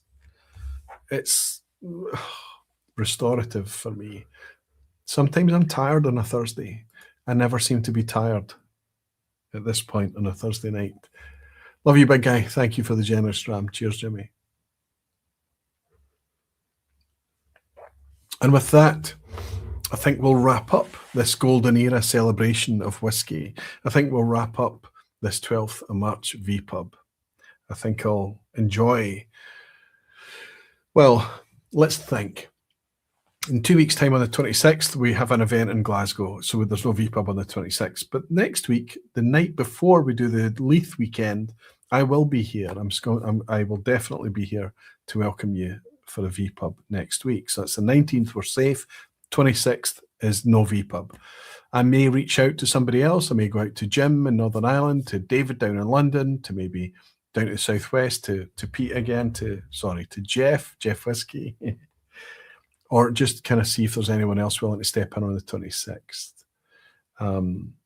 But otherwise, the rest of us, some of us will be gathering in Glasgow to welcome the Scotch for Dummies boys. That would be an amazing thing to be able to welcome you there. But those of you who are supporters at aquaviti.com or who are patrons or higher tier members of the YouTube, the Patreon-averse section and the Barflies, you'll be welcomed along to join me for a lock-in on Sunday night where I can bring everybody up to date with all the fun stuff that's happening behind the scenes, plans for bottle releases and things like that going forward, even the kind of nebulous, kind of loose, tentative things. There's so much happening. It genuinely is golden times. This is fantastic. One day this will not exist. It'll have changed. There'll be something different. Somebody else will be sitting here doing something slightly different. But see, right now, well, it's us and we're doing it.